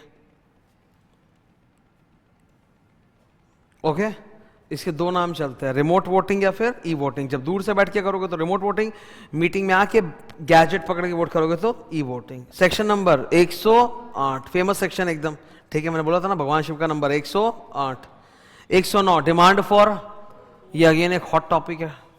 जब भी ये नाम आता है डिमांड फॉर पोल, स्टूडेंट फिर से एकदम एक बार के लिए ड्राई हो जाता है कि कौन डिमांड करेगा यार, फिर से वो 1/10 का चक्कर में, मेरे को 1/10 याद नहीं आ रहा कि 1/10 किसका था, फिर से याद नहीं आ रहा। The answer is 1/10 of voting power और 5 lakh rupees paid up share capital, और नॉट हैविंग वाली कंपनी में 1/10 ऑफ वोटिंग पावर, उतने लोग डिमांड कर सकते हैं पोल के लिए।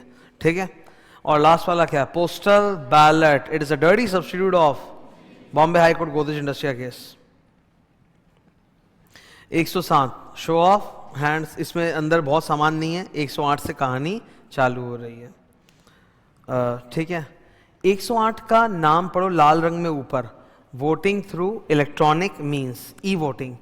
ई voting can be combined with meeting, कि मतलब मीटिंग हो रही है और मीटिंग में आपको ई वोटिंग की सुविधा है। ठीक है, ऐसे भी हो सकता है। या फिर ई voting can be done without meeting, मतलब बाय पोस्टल, मतलब मीटिंग हुआ ही नहीं, सबको घर में गया चिट्ठी पोस्टल बैलेट, तो चिट्ठी का जवाब चिट्ठी या चिट्ठी का जवाब इंटरनेट, बोला था ना मैंने ये, इस तरह से। तो आप घर से बैठे बैठे भी वोट डाल सकते हो। Okay, voting through electronic means, ये कौन कौन सी कंपनीज के लिए कंपलसरी है? सर वो कंपनीज जो लिस्टेड हैं, listed on the main board. National stock exchange का ना आज के दिन 4-5 हिस्सा हो गया है। मेन बोर्ड जो सबसे फेमस है, जो आप लोग सब समझते हो कि लिस्टेड मतलब वहीं पे होगा। दूसरा होता है SME platform, small and medium enterprise platform, वो वाला लिस्टेड को अपने लिस्टेड मानते नहीं है। तीसरा होता है IGP, innovator growth platform, startups के लिए, वो भी काउंट नहीं होता। चौथा आ गया सोशल स्टॉक एक्सचेंज, मतलब वहां पे नॉट फॉर प्रॉफिट कंपनी लोग लिस्टेड करा के पैसा रेस कर सकती है। सोशल स्टॉक एक्सचेंज वो भी काउंट नहीं होता, समझ रहे? वो सब अपने काउंट नहीं करते, अपने खाली कौन सा काउंट करते हैं, लिस्टेड ऑन मेन बोर्ड। या फिर वो कंपनी जिसके पास greater than equal to 1000 members है। कितना? नॉट लेस देन 1000, मतलब greater than equal to 1000 members है वो, इनको कंपलसरी है ई वोटिंग की सुविधा देनी। ई वोटिंग में ये थोड़ा सा स्टार है। वोटिंग बाय इलेक्ट्रॉनिक मींस में दो आता है, घर से बैठ के इंटरनेट वोटिंग या यहां पे आकर e voting. Voting at general meeting through electronic voting system. ठीक है, प्रोसीजर फॉर ई वोटिंग, आप लोग सबके घर पे नोटिस जाएगी, अच्छे वाले तरीके से नोटिस जाएगी, ऑर्डिनरी पोस्ट से नहीं, अच्छा वाला तरीका।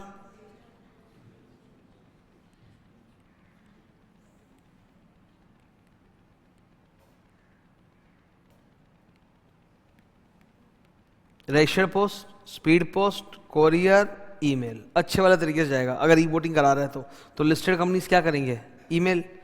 लिस्टेड कंपनी आपको लगता है रजिस्टर्ड पोस्ट, स्पीड पोस्ट से भेजेगा तो कंगाल हो जाएगा, तो वो लोग ईमेल से भेज देंगे आपको। संग संग वेबसाइट पे भी नोटिस डाली जाएगी।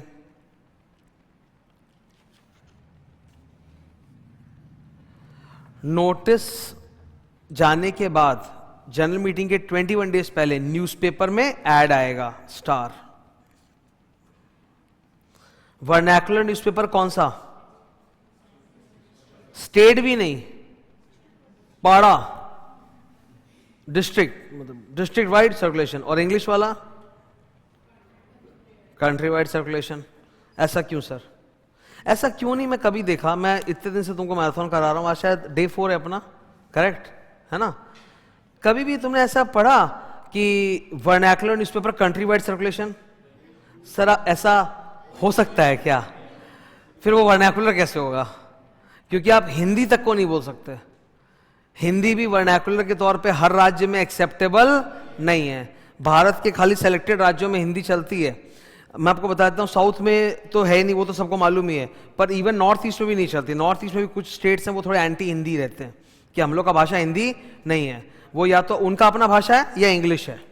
ठीक है, तो you can never write in exam vernacular newspaper country wide circulation, वो इंग्लिश में ही हो सकता है।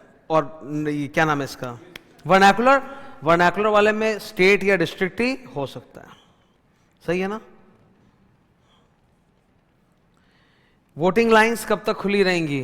3 दिन, और जनरल मीटिंग के दिन के पिछले वाले दिन शाम को 5 बजे वोटिंग लाइन बंद हो जाएंगी।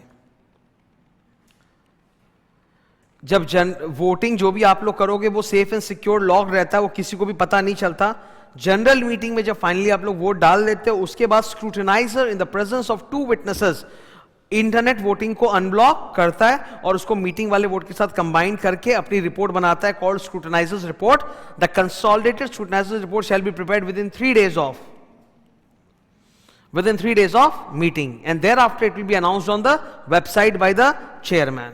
ठीक है, 3 दिन में वो बना लेगा मीटिंग के। पर नॉर्मली सिस्टम्स इतने हाईफाई होते हैं ना कि संग संग ही पता चल जाता है, पर लॉ में फिर भी 3 दिन का टाइम दिया है कि मीटिंग के 3 दिन बाद तक वो रिपोर्ट बना के दे सकता है।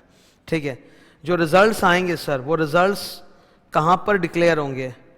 It will be declared on the website of the company, website of the agency. Agency मतलब जिसके थ्रू आपने इंटरनेट वोटिंग करवाया है। भारत में वो 2 फेमस एजेंसी है, एक तो तुम लोग जानते हो NSDL डिपॉजिटरी, एक वो उनके थ्रू करा सकते हो, बड़ा बड़ा कंपनी वही पकड़ रहा है, और एक है केफिन, ये रजिस्ट्रार एजेंट है भारत का सबसे फेमस, रिलायंस वाला इससे कराता है, केफिन से।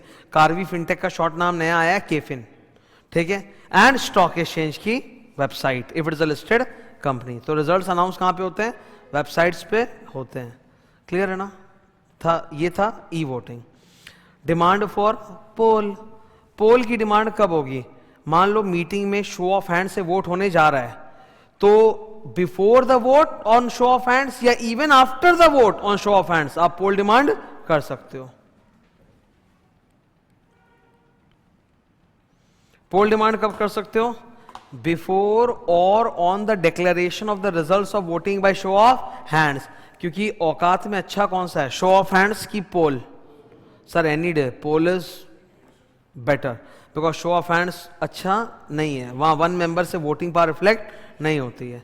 चेयरमैन अपनी मर्जी से भी करा सकता है पोल, लेकिन मांगने पे भी करवाएगा। कौन मांगेगा? 1/10 ऑफ वोटिंग पावर, या 5 लाख कैपिटल वाले और नॉट हैविंग कैपिटल वाले में 1/10 वोटिंग पावर। जिन्होंने पोल मांगा था, पोल के रिजल्ट्स आने के पहले वो अपना डिमांड विड्रॉ कर सकते हैं। ठीक है, ओके ये बस ठीक है, इसमें कुछ हाई फाई नहीं है। यस, पोल के केस में भी स्क्रूटनाइजर अपनी रिपोर्ट बना के देगा कितने दिन के अंदर? 7 डेज। लेकिन अगर पोल हुआ है विद ई वोटिंग तब कितना डेज? 3 डेज। ठीक है, ये स्टूडेंट ने मेरे से डाउट पूछा था इसलिए मैंने लिखा है, ये किताब में लिखा हुआ ऐसे नहीं है। किताब में जब आप पोल पढ़ोगे ना ICI के, तो वहाँ हमेशा ये लिखा हुआ रहता है, जो रूल्स में लिखा हुआ है कि पोल का नतीजा 7 डेज में आएगा। तो स्टूडेंट तो मेरे से डाउट पूछेगा कि सर आप बोल रहे हो कि पोल का नतीजा 7 डेज में बताएगा स्क्रूटनाइजर, और ई वोटिंग में आपने बोला 3 डेज में बताएगा स्क्रूटनाइजर। तो इसका सुने कि उसका सुने, एग्जाम में मान लो दोनों आ गया कि मीटिंग में पोल हुआ और ई वोटिंग भी हुआ, तो क्या होगा? Shorter of the 2। तो आंसर है 3 डेज। याद रहेगा सबको ये? ठीक है। 110 क्या है? Postal ballot. पोस्टल बैलेट को याद रखने का सीधा कॉन्सेप्ट है,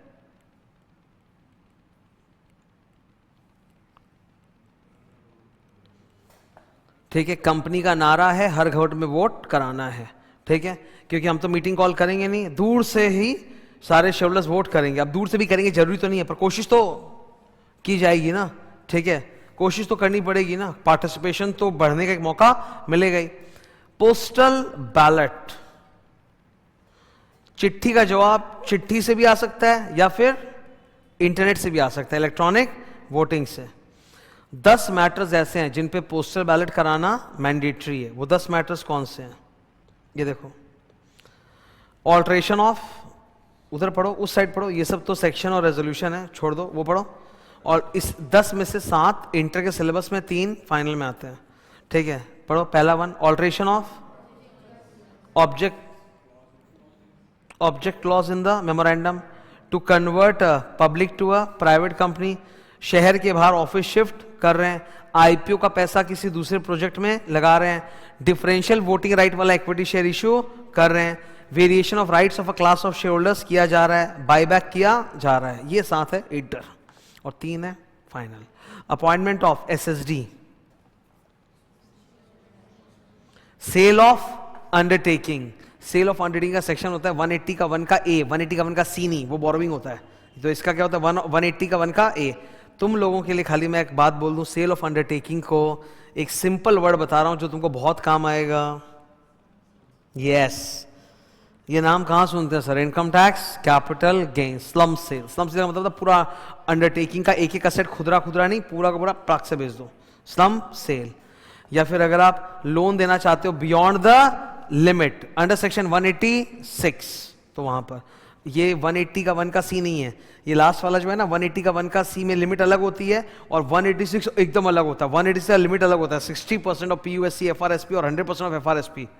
वो ऑडिट में अपने पढ़ते हैं, लॉ में नहीं आता, लॉ में आता ही नहीं, वो ऑडिट में आता है। लेकिन तो ये 10 मैटर है जहां पर पोस्टल बैलेट कराना जरूरी है, मतलब मीटिंग नहीं होगा, क्या होगा?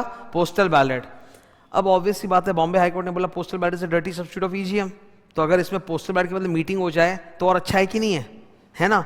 तो इसके लिए एग्जेम्पशन नोटिफिकेशन आया था 2017 में। एग्जेम्पशन आया कि जो बड़ी बड़ी कंपनियां हैं जिनको ई वोटिंग की सुविधा मैंडेटरी है, ई वोटिंग मैंडेटरी किसके लिए? लिस्टेड कंपनी और company having greater than equal to 1000 members. बोला वो लोग चाहें तो ईजीएम विथ ई वोटिंग कर सकते हैं instead of postal ballot. Postal ballot का मतलब क्या था? घर घर वोटिंग। तो आप ईजीएम के साथ अगर ई वोटिंग की सुविधा दे दो तो जिसको आना है आए, जिसको नहीं आया घर से वोट करते हो, तो और बेटर है ना। तो उनको ऑप्शन है कि instead of postal ballot they can go for EGM with e voting. ये सही है ना? ये देखो, जिन कंपनियों में ई वोटिंग मैंडेटरी है, लिस्टेड एंड 1000 मेंबर वाली, वो इन दोनों में से कोई भी एक ले सकती है। मतलब या तो पोस्टल बैलेट करा लो वो 10 मैटर के लिए, या ईजीएम विथ ई वोटिंग। क्या कोई दिक्कत है क्या? मैं स्लो हो सकता हूं, कोई दिक्कत है तो बोलो। ठीक है, बोलूं मैं? Okay. Resolutions passed by postal ballot shall be deemed to be passed in general meeting. Okay. Postal ballot की चिट्ठी आपके पास बढ़िया तरीके से जाएगी, घटिया तरीके, सॉरी बढ़िया तरीके घटिया तरीके दोनों जा सकती है। मतलब आप घटिया भेज सकते हो पर कंपनी बढ़िया भेजेगा। जैसे आपके घर में पोस्टल बैलेट का चिट्ठी जाएगा, वो बढ़िया वाले तरीके से जाएगा। बढ़िया वाला मतलब साधारण पोस्ट से हम नहीं भेजेंगे, बढ़िया वाले से भेजेंगे। लेकिन आप तो जवाब हमको इंटरनेट से भी दे सकते हो, चिट्ठी से भी, आप घटिया चिट्ठी से दे सकते हो। ठीक है, तुमको हम कैसे note, I am company, you people are shareholders, तुम्हारे घर पे नोटिस कैसे जाएगा पोस्टल बैलेट का? बढ़िया तरीका मतलब, ठीक है सर। एक चीज नहीं है इसमें, कौन सा बोलो? हाँ, हैंड डिलीवरी, वो यहां पर नहीं है। ठीक है, वो भी डाल देते हैं। ठीक है, छोड़ो अपना क्या। तुम लोग को घर पे जो पोस्टल बैलेट चिट्ठी जाएगा उसमें सारा रेजोल्यूशन, उसका पूरा इंफॉर्मेशन सब कुछ रहना चाहिए कि नहीं चाहिए, ताकि तुम लोग सोच समझ के डिसाइड कर सको। तुमको जवाब कितने दिन के अंदर देना है? 30 days of receipt of the चिट्ठी की 30 days of the dispatch bye the company. यहां पे अन्याय हो गया। तुम लोग जवाब कब तक दोगे? अब ये मुझे अन्याय लग रहा है, होना चाहिए था 30 days ऑफ रिसिप्ट, करेक्ट। पर सर उसमें झमेला है, अलग अलग लोगों को तो अलग अलग टाइम पे रिसीव होगा ना, फिर कंपनी एक डेडलाइन तो डाल पाएगा ही नहीं। समझ रहे हो? आज कल को मान लो आईसीआई अनाउंस कर दे, we will conduct your exam within 9 months of your registration in the foundation, मतलब your registration in the intermediate. तो सबने क्या इंटर में रजिस्ट्रेशन एक ही दिन कराया था जाके क्या? तो फिर डेडलाइन कैसे निकलेगा? आप समझ रहे हो? तो इसीलिए वो लोग कि बोले कि भाई 30 days ऑफ रिसिट नहीं कर सकते, वहां झमेला है, क्योंकि इतने सारे शेड्यूलर सबको अलग अलग दिन मिलेगा, तो करो 30 days of dispatch of notice. तो अब ये तो सर दिक्कत है, क्योंकि आप बोल रहे हो 30 days ऑफ डिस्पैच, और डिस्पैच के बाद तो हफ्ता 10 दिन 15 दिन लगेगा चिट्ठी हमारे घर पे आने पे। तो इसीलिए तो उन्होंने बोला कि बढ़िया तरीके से नोटिस भेजेंगे। कैसे भेजेंगे? रजिस्टर पोस्ट, स्पीड पोस्ट, ये वो ऐसे भेजेंगे। ठीक है, और ये पोस्ट का तो मैं तुमको ऐसा बताता हूं ना कि पोस्ट में किस्मत की बात होती है, कभी कभी बहुत जल्दी आता है, कभी कभी बहुत लेट आता है। इसमें कोई यूनानिमस नहीं चलता। तुम बोलोगे मतलब डेल कंपनी जो इतनी बड़ी कंपनी है, लाखों का सामान है, उनसे खरीदा गया है, कोरियर आ रहा है ब्लू डार्ट का, blue dart number 1 courier Bharat में, वो 20 दिन लगाया। क्या कर सकते हैं बैंगलोर से आने में? तो ये पोस्ट तो थोड़ी किस्मत की बात होती है, इट्स नॉट दैट परफेक्ट। ये ब्लिंकिट स्टाइल नहीं चलेगा। ठीक है, कि कंपनी ने ऐसे भेजा टक 10 मिनट में आपके घर पे, ठीक है, ऐसे नहीं हो सकता। रजिस्टर पोस्ट, स्पीड पोस्ट में थोड़ा टाइम तो लग ही सकता है, हफ्ता 10 दिन 15 दिन तो लग ही सकता है, ठीक है। बट इन एनी केस आपको तो 30 डेज का टाइम था, 30 डेज ऑफ डिस्पैच। तो अगर 15 दिन बाद भी आपके घर पे पहुंचा तो 15 दिन का समय है और इतने ही सीरियस हो तो वोट डाल देना इंटरनेट से। इंटरनेट वोटिंग तो रहेगा ही मोस्ट प्रॉब्ली बड़े कंपनी में। न्यूज़पेपर में ऐड करेंगे, पोस्टल बैलेट के लिए हम लोग न्यूज़पेपर में ऐड करेंगे। कौन सा न्यूज़पेपर? पाड़ा न्यूज़पेपर, ठीक है। पोस्टल बैलेट का न्यूज़पेपर कौन सा ऐड जाएगा? पाड़ा वाला। स्क्रूटनाइजर रिपोर्ट बना के कितने दिन में कर देगा? 7 दिन। लेकिन अगर ई वोटिंग, इंटरनेट वोटिंग से हुआ है तो समझ गए ना? स्क्रूटनाइजर सारे डॉक्यूमेंट्स और आप लोगों का जो पोस्टल बैलेट का जवाब आया था उसको संभाल के रखेगा जब तक मिनट्स बन के चेयरमैन साइन नहीं कर देता, फिर वो कंपनी को सौंप देगा। 30 दिन के बाद जो भी जवाब आएगा माना जाएगा कि आपने वोट किया ही नहीं, ठीक है। ओपीसी देखो इधर, OPC and companies having less than equal to 200 members, उनको पोस्टल बैलेट का ये सेक्शन अप्लाई नहीं करता। तो एक बात सोचो, तुम लोग जो घर में कंपनियां बनाओगे वो तो ऐसी ही रहेंगी ना, तो उन पे पोस्टल बैलेट होता भी नहीं है। वो 10 मैटर के लिए भी वही करेंगे, शो ऑफ हैंड्स, ठीक है। छोटी कंपनियों में मीटिंग नहीं होता, ये सच है। प्रैक्टिकल बात करो, बेकार का बड़ा बड़ा बात करने से आनी जानी नहीं है, नहीं होता। खाली वो लिखा है कर लो कर लो कर लो, कौन देखने आया मीटिंग हुआ कि नहीं हुआ? वो 3 साल में एक बार मिनट्स बनवाते हैं सीएस को देखे कि मिनट्स बना दीजिए। सीएस अपना सोच सोच के मिनट्स बनाया था कि ये हुआ होगा। पहले सीएस पूछता था कि साल भर में कुछ नया कांड किया, बोला नहीं कुछ नहीं किया, तो बना दो। जो एकदम कॉपी पेस्ट रेजोल्यूशन डाल के मिनट्स बना के देते, गर्मा गर्म 3 साल का मिनट्स आ गया, डीम्ड है कि मीटिंग हुआ होगा। किसने बोला कि मिनट से तो डीम्ड है कि मीटिंग हुआ होगा?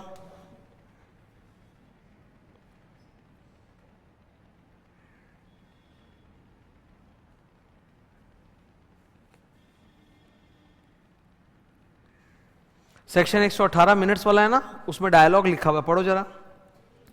Minutes kept as per 118 shall be evidence of the proceeding, कि मतलब मान लेंगे कि जैसा लिखा है वैसा ही हुआ होगा।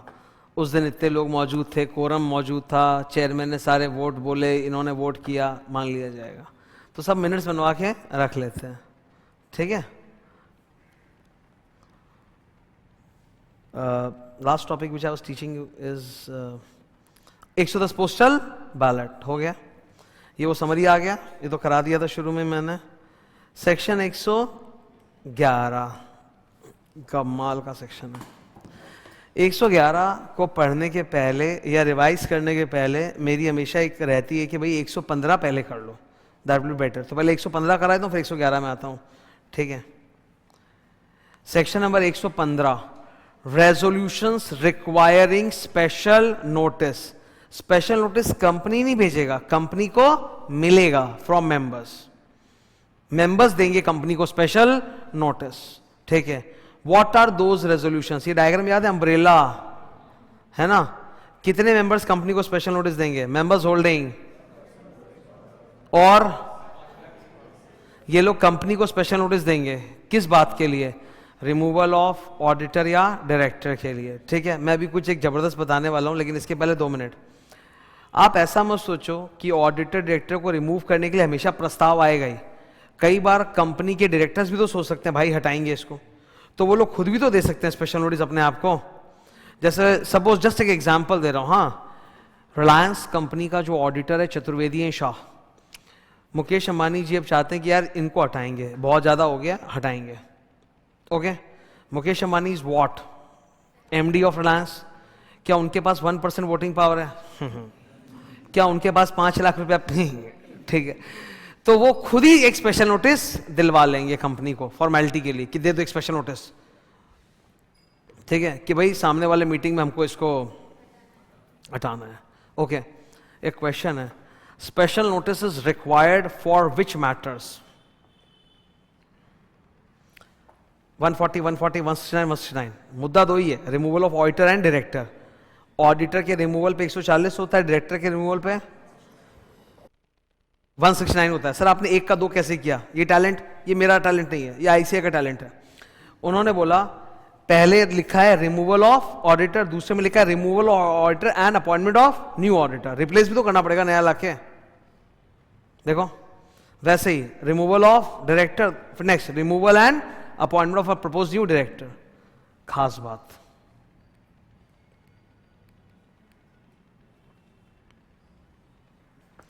हम लोग चाहें तो अपने आर्टिकल्स में लिख सकते हैं इन 4 के अलावा और भी मुद्दे हैं जहां स्पेशल नोटिस रिक्वायर्ड है। फोटो,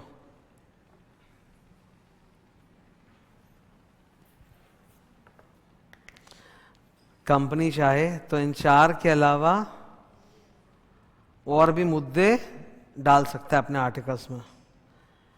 फोटो हो गया। अब मेरे को लगता है कि ये इलॉजिकल है, क्योंकि स्पेशल नोटिस मंगाना कंपनी के लिए तो एक कॉम्प्लिकेशन ही है। हेलो, स्पेशल नोटिस मंगाना ये तो कंपनी के लिए एक कॉम्प्लिकेशन ही है, तो कंपनी ऐसा चाहेगा ही क्यों? तो भले ही ये है, पर क्यों ही होगा ऐसा? ठीक है, लॉजिक नहीं है, पर कर सकता है करने को। Okay, are we okay with this? ये लोग स्पेशल नोटिस आपको कब भेजेंगे? 14 clear days before the general meeting. 14 clear days before the general meeting, मतलब date of dispatch and date of meeting count नहीं होगा।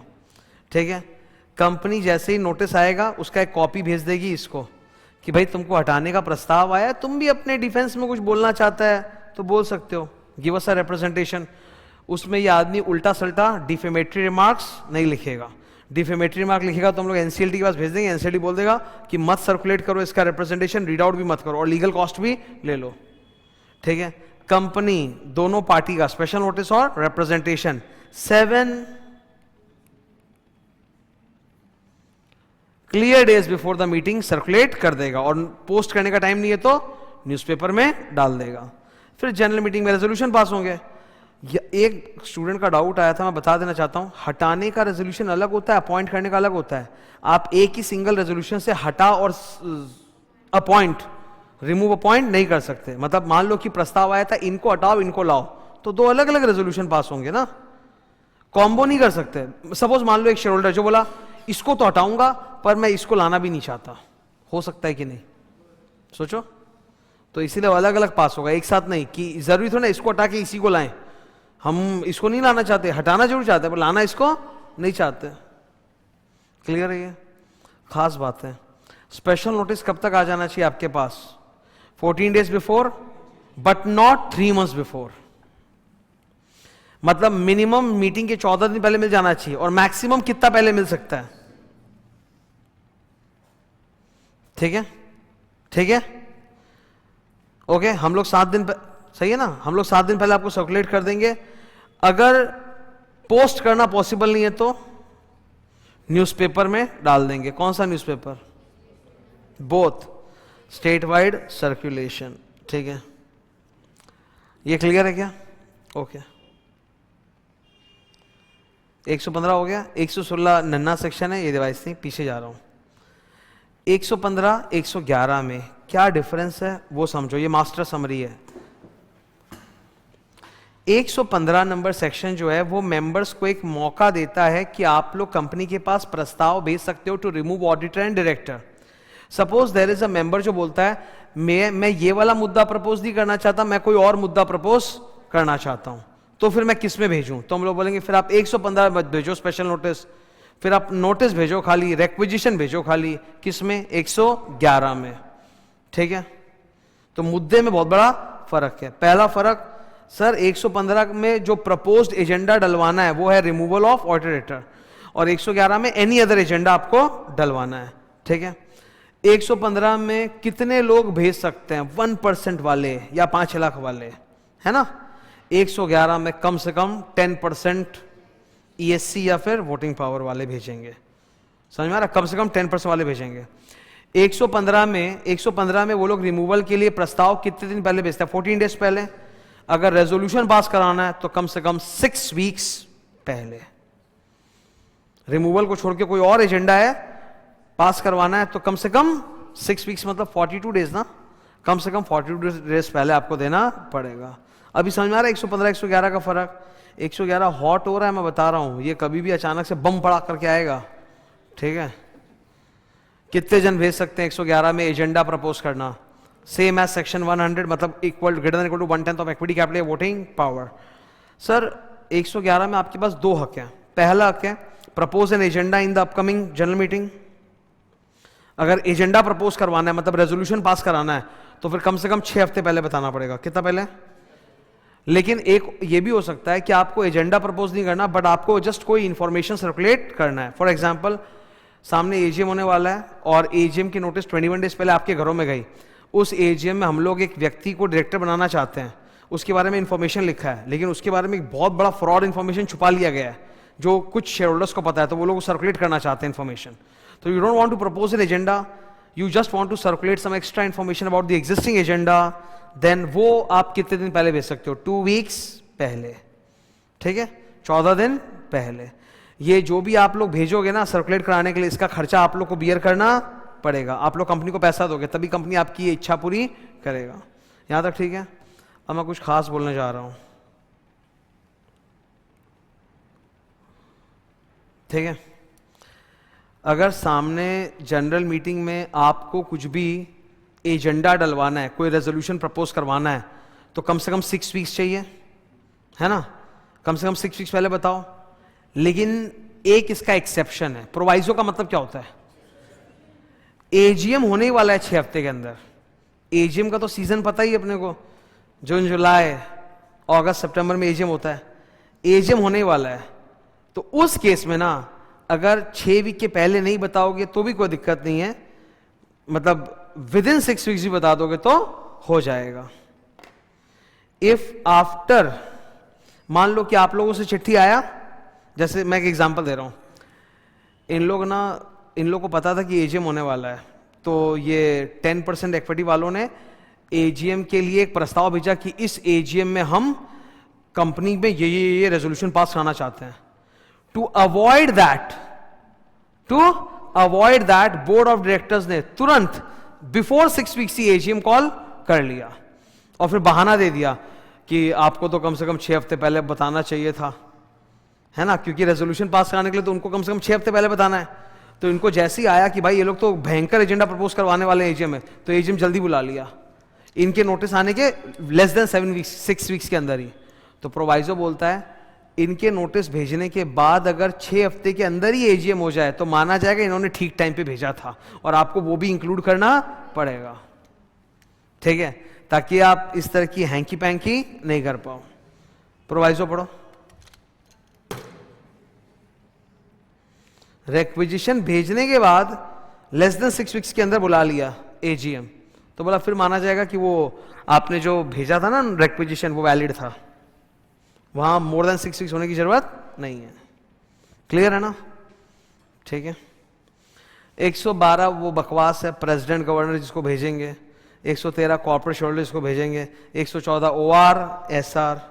115 special notice.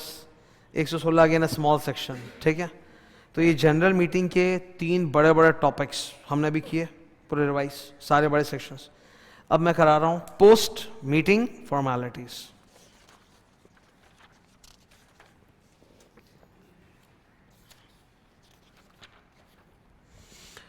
Section number 117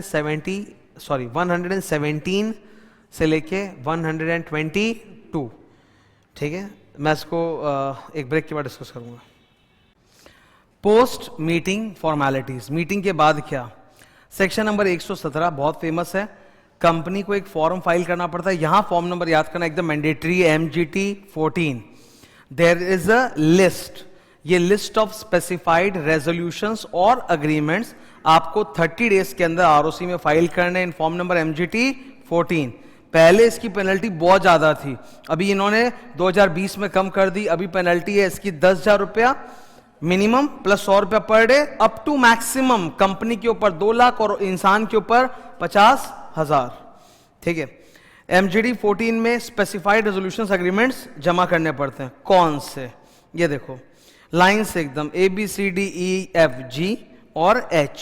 number A special resolution, number B unanimous, तो special से ऊपर ही होता है, जहां लगता है ना इंट्रेंचमेंट अगर में तो वहां पे करो। नंबर 3 MD की अपॉइंटमेंट का या तो रेजोल्यूशन या फिर एग्रीमेंट। एमडी की अपॉइंटमेंट या रीअपॉइंटमेंट या रिन्यूअल में या तो रेजोल्यूशन या फिर एग्रीमेंट, R/A, R+A नहीं है। वैसे ही अगर आपने कोई स्पेसिफाइड मेजॉरिटी का अप्रूवल लिया है, जैसे 3/4 रिटन कॉन्सेंट, 3/4 रिटन कंसेंट तो एसआर से भी ऊपर है कि नहीं है, तो वहां पे भी जैसे variation of share holders rights, वहां पे भी या तो रेजोल्यूशन या फिर एग्रीमेंट। ठीक है, ये क्लियर है कि नहीं है? ओके, नंबर ई हट गया है। नंबर एफ, वॉलंटरी लिक्विडेशन के लिए या तो ओआर पास होता है या एसआर पास होता है under section 59 of the insolvency and bankruptcy code, तो जो भी होता है वो। नंबर जी, इसके ऊपर 3 स्पेशल पॉइंट है। नंबर जी क्या है? BRN BM under section 179, section 179 में 13 मैटर्स की लिस्ट होती है, 13 की लिस्ट, जहां BRN BM चाहिए। उसमें कुछ खास बातें हैं। ऐसे तो कंपनी जो भी MGT 14 के साथ जमा करती है, it is open on MCA website for public inspection. However board resolution and board meeting जो जी नंबर पॉइंट में जमा होता है ना, वो पब्लिक इंस्पेक्शन के लिए ओपन नहीं है। नंबर 2, इसमें वन ऑफ द पॉइंट्स होता है कि जब जब कंपनी लोन दे रही है, इन्वेस्टमेंट कर रही है, तो BR पास करना पड़ता है।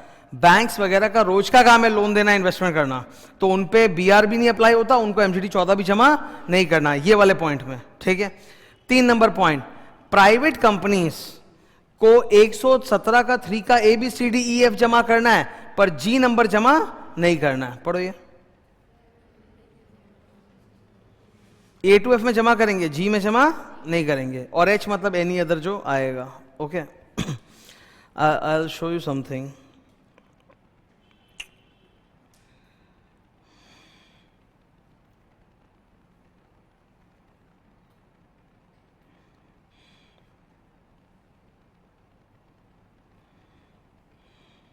फोटो लो तो।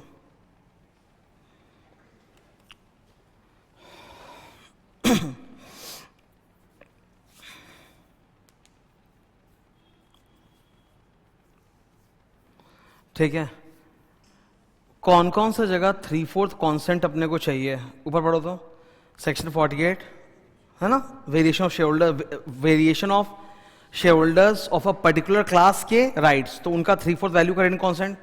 55, प्रेफरेंस शेयर को पैसा नहीं चुका नहीं पा रहे, रिडीम नहीं कर पा रहे, तो रिन्यू करना है, तो NCLT का अप्रूवल चाहिए, और प्रेफरेंस शेयर होल्डर्स का 3/4 वैल्यू का रिटर्न कॉन्सेंट चाहिए। दिख रहा है?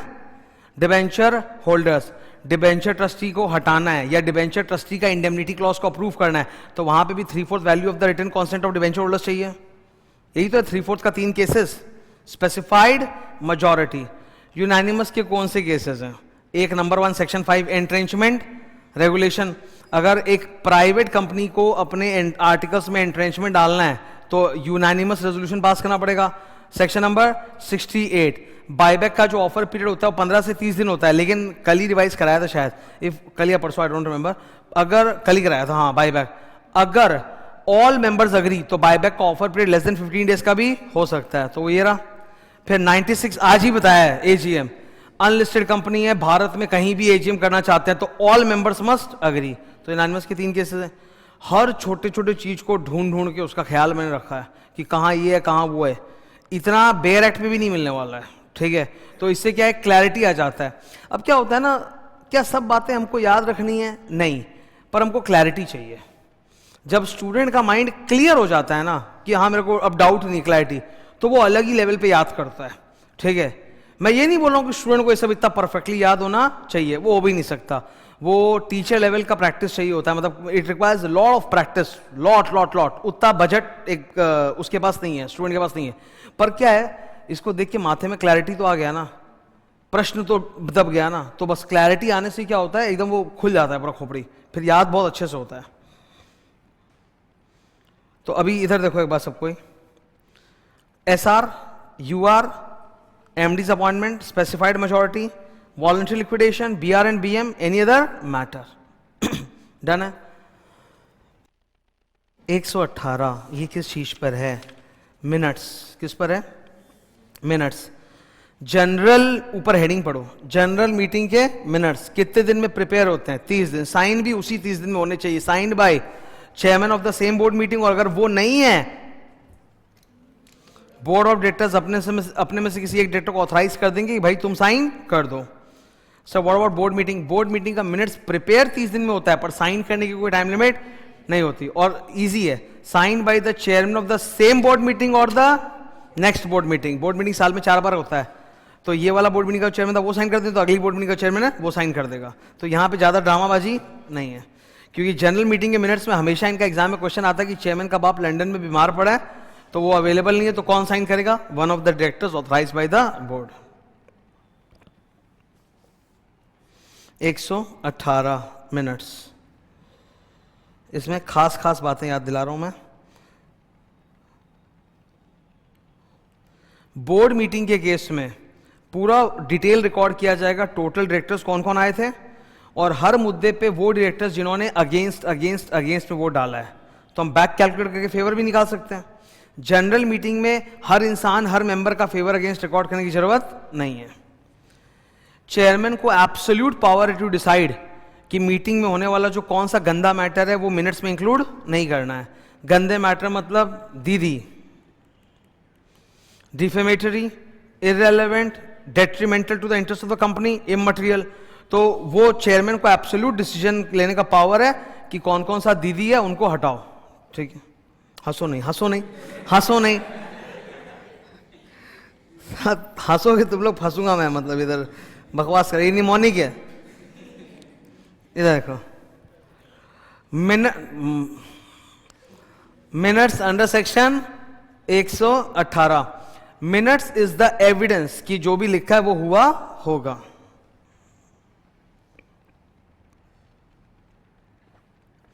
जो भी मिनट्स के साथ टैंपरिंग करेगा 2 साल की जेल एंड 25,000 से लाख रुपए की पेनल्टी। नॉर्मली मिनट्स का पेनल्टी कम होता है, 25,000, 5,000। रूल नंबर 25, हर एक टाइप की मीटिंग का मिनट्स अलग मेंटेन होगा। जनरल मीटिंग अलग, क्रेडिटर्स मीटिंग अलग, बोर्ड मीटिंग अलग, और बोर्ड ऑफ डायरेक्टर्स की कमिटी जैसे ऑडिट कमिटी का मीटिंग का मिनट्स अलग। पोस्टल बैलेट का अलग से नहीं होता, वो जनरल मीटिंग के अंदर इंक्लूड कर दिया जाता है।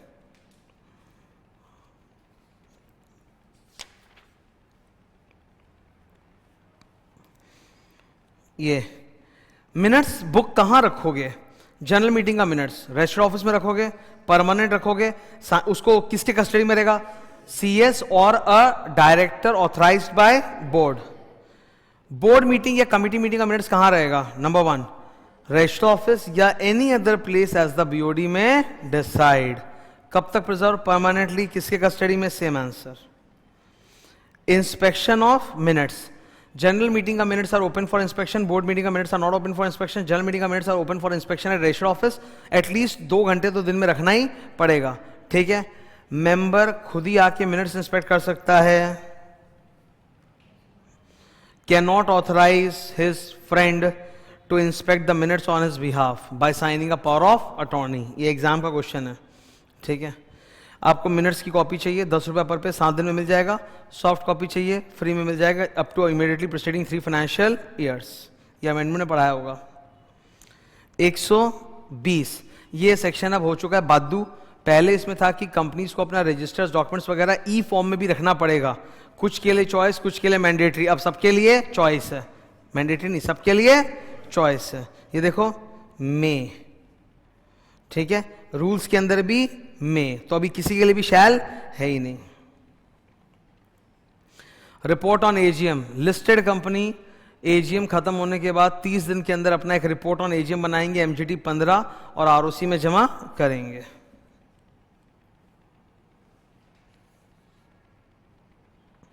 एक 122 वो ओपीसी का साइनिंग मेथड है। ओपीसी में रेजोल्यूशन कैसे पास होगा? मिनट्स में बस डाल दो, रेजोल्यूशन पास हो गया।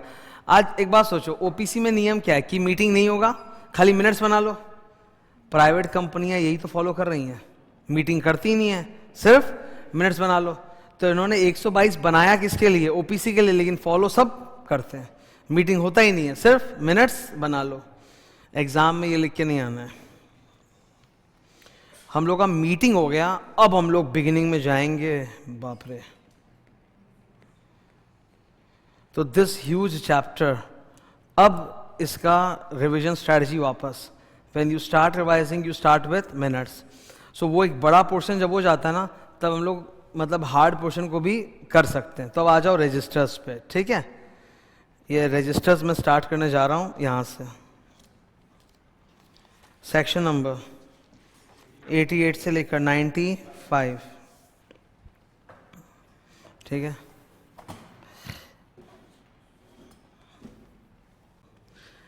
रजिस्टर्स एंड रिटर्न्स, अब हम लोग ये रिवाइज करने जा रहे हैं। स्लो रिवाइज कराऊंगा, सारे फैक्ट्स एंड फैक्टॉइड्स याद कराऊंगा। Section 88 is about register. मैं कंसेप्चुअली थोड़ा बताऊंगा, ठीक है, खाली बड़बड़ाते नहीं रहूंगा।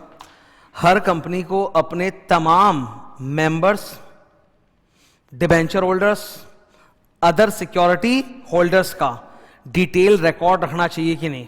नाम, एड्रेस, ईमेल आईडी, कॉन्टैक्ट, सब कुछ रखना चाहिए कि नहीं? उसी डिटेल को अपने बोल रहे हैं रजिस्टर। क्या बोल रहे हैं? रजिस्टर।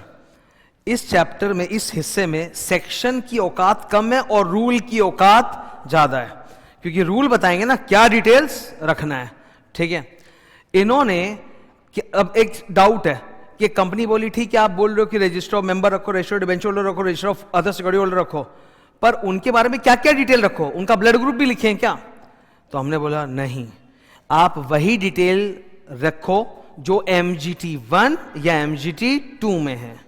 किस में है? मेंबर्स वाला MGT 1, DHN OSH वाला MGT 2 में। उसमें जो डिटेल्स बोले वही डिटेल्स आपको रखने हैं। ओके जी।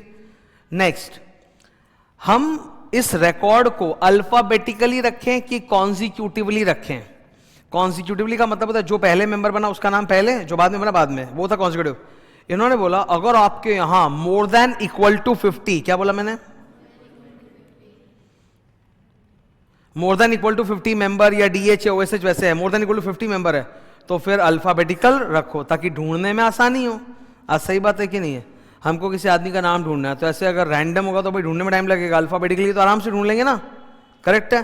तो अगर लेस देन 50 मेंबर है तो अल्फाबेट की जरूरत नहीं है। ये जो अल्फाबेटिकल ऑर्डर होता है इसको बोला जाता है इंडेक्स। क्या बोला जाता है? इंडेक्स, ठीक है। लिस्टेड कंपनीज में ये सब पेपर पे होता है कि ऑनलाइन होता है? और कौन करता है? डिपॉजिटरी। तो लिस्टेड कंपनी में instead of saying register of members से robo, record of beneficial owners maintained by depository, ठीक है। record of beneficial owner, normal companies में आप क्या बोलते हो? रॉम मतलब रजिस्टर ऑफ मेंबर्स, और रोबो मतलब record of beneficial owners kept bye depository. Listed company होता है। फॉरेन रजिस्टर पे बहुत ज्ञान है रूल्स के अंदर, हल्का सा यहां पे भी है।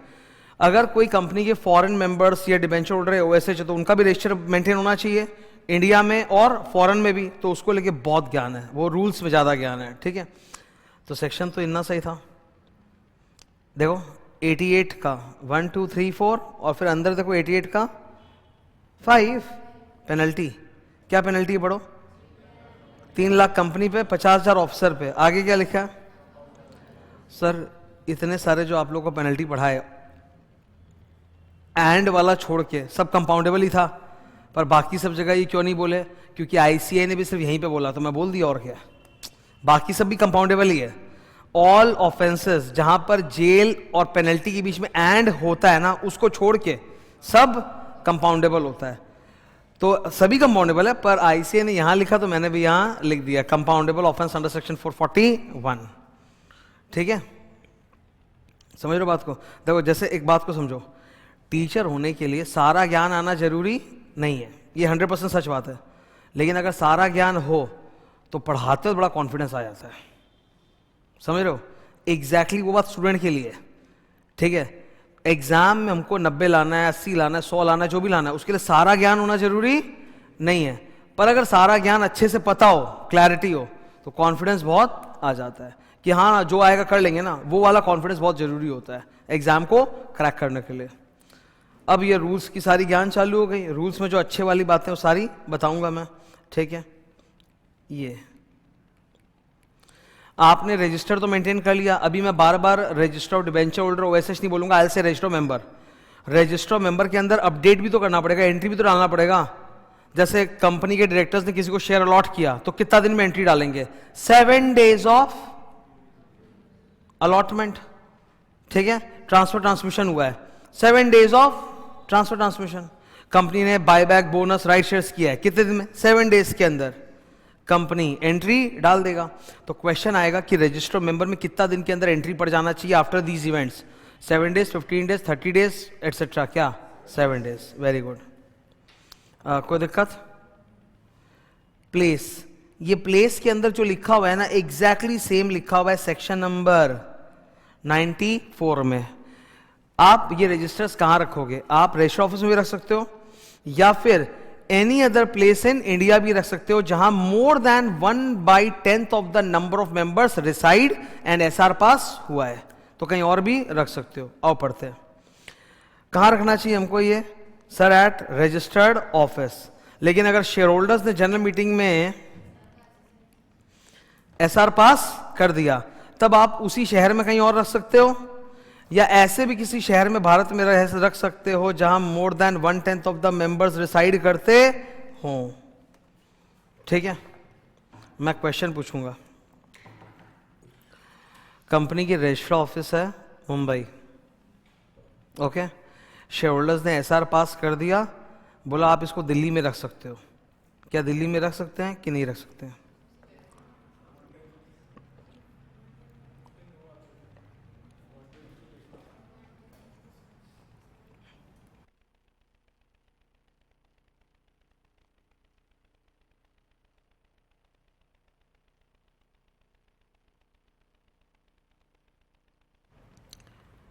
क्या सर, आपको एक और बात बोलना पड़ेगा।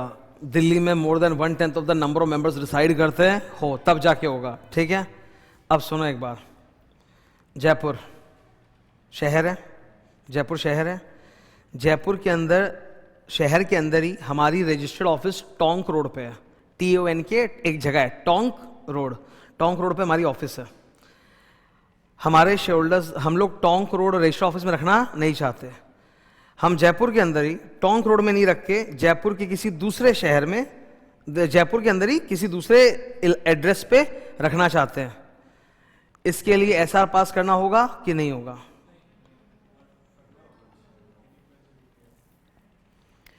ए और बी दोनों के ऊपर एसआर है। एसआर वाली बात ए और बी दोनों पे लागू है। 1/10 वाली बात खाली बी पे लागू है। समझे? 1/10 वाली बात खाली बी पे, कि दिल्ली रख रहे हो मतलब किसी और ही शहर में, उसी शहर में कहीं और रख रहे हो तो 1/10 वाली बात नहीं है, क्योंकि शहर तो वही है ना, रहते तो वही होंगे ना, तो वहां खाली एसआर वाली बात है। क्या समझ रहे हैं ना? ये वाला एक आ सकता है एग्जाम में। प्रमोटर्स ऑफ द कंपनी के पास शेयर्स होते हैं, वो अपना शेयर्स या अपने ग्रुप कंपनी का शेयर्स कहीं पर भी प्लेज कर रहे हैं, कहीं पर भी प्लेज कर रहे हैं। ठीक है, तो उनका प्लेज करना, ये बात भी रजिस्टर में लिखा जाएगा with in. Promoter of the company, मालिक वही है शेयर्स का, पर अपना शेयर्स कहीं गिरवी रख रहा है, तो ये बात भी आप रजिस्टर में लिखोगे with in. Very good. Foreign register, ठीक है। फॉरेन रजिस्टर का सबसे पहले एक गलत फहमी दूर कर देता हूं। कई स्टूडेंट्स ये सोचते हैं कि फॉरेन रजिस्टर का फॉर्मेट अलग होता है, MGT3 होता है। नहीं भाई, फॉरेन रजिस्टर का भी फॉर्मेट वही होता है, MGT1 या 2। तो सर MGT3 क्या है? अरे लंदन में आपकी ब्रांच है, वहां पे आप एक फॉरेन रजिस्टर रख रहे हो, तो लंदन वाले वो ब्रांच का एड्रेस बताना पड़ेगा ना ROC को। तो ROC को बताने के लिए, एड्रेस बताने के लिए एक फॉर्म चाहिए, वो है MGT3। To inform the ROC about the exact address of the foreign branch where you have kept the foreign register. ठीक है? Foreign register shall be deemed to be a part of the company's principal register. Okay? इसको भी check किया जा सकता है, inspect किया जा सकता है, रेक्टिफाई किया जा सकता है। फॉरेन रजिस्टर के अंदर भी एंट्रीज डालनी पड़ेंगी। ठीक है, अगर बोर्ड ऑफ डायरेक्टर्स ने कोई भी अलॉटमेंट वगैरह किया है तो उसके बाद फॉरेन रजिस्टर में भी एंट्री पड़ेगा। जो जो फॉरेन रजिस्टर में आप चेंज करोगे वो आप रजिस्टर ऑफिस इन इंडिया को इन्फॉर्म कर दो विद इन 15 डेज। आप चाहो, आपके फॉरेन में बहुत जगह ब्रांचेस है, लंदन है, न्यूयॉर्क है वगैरह, तो लंदन वाला ब्रांच बंद हो रहा है, तो वहां पे आप फॉरेन रजिस्टर को बंद करना चाहते हो, बंद कर सकते हो। उसमें जो भी डिटेल्स है उसको आप या तो इंडिया वाले प्रिंसिपल रजिस्टर में शिफ्ट कर दो, या फिर आपका कोई दूसरा फॉरेन ब्रांच है, दूसरा फॉरेन रजिस्टर है, उसमें शिफ्ट कर सकते हो, अलाउड है। पढ़ो डिसकंटिन्यूएशन।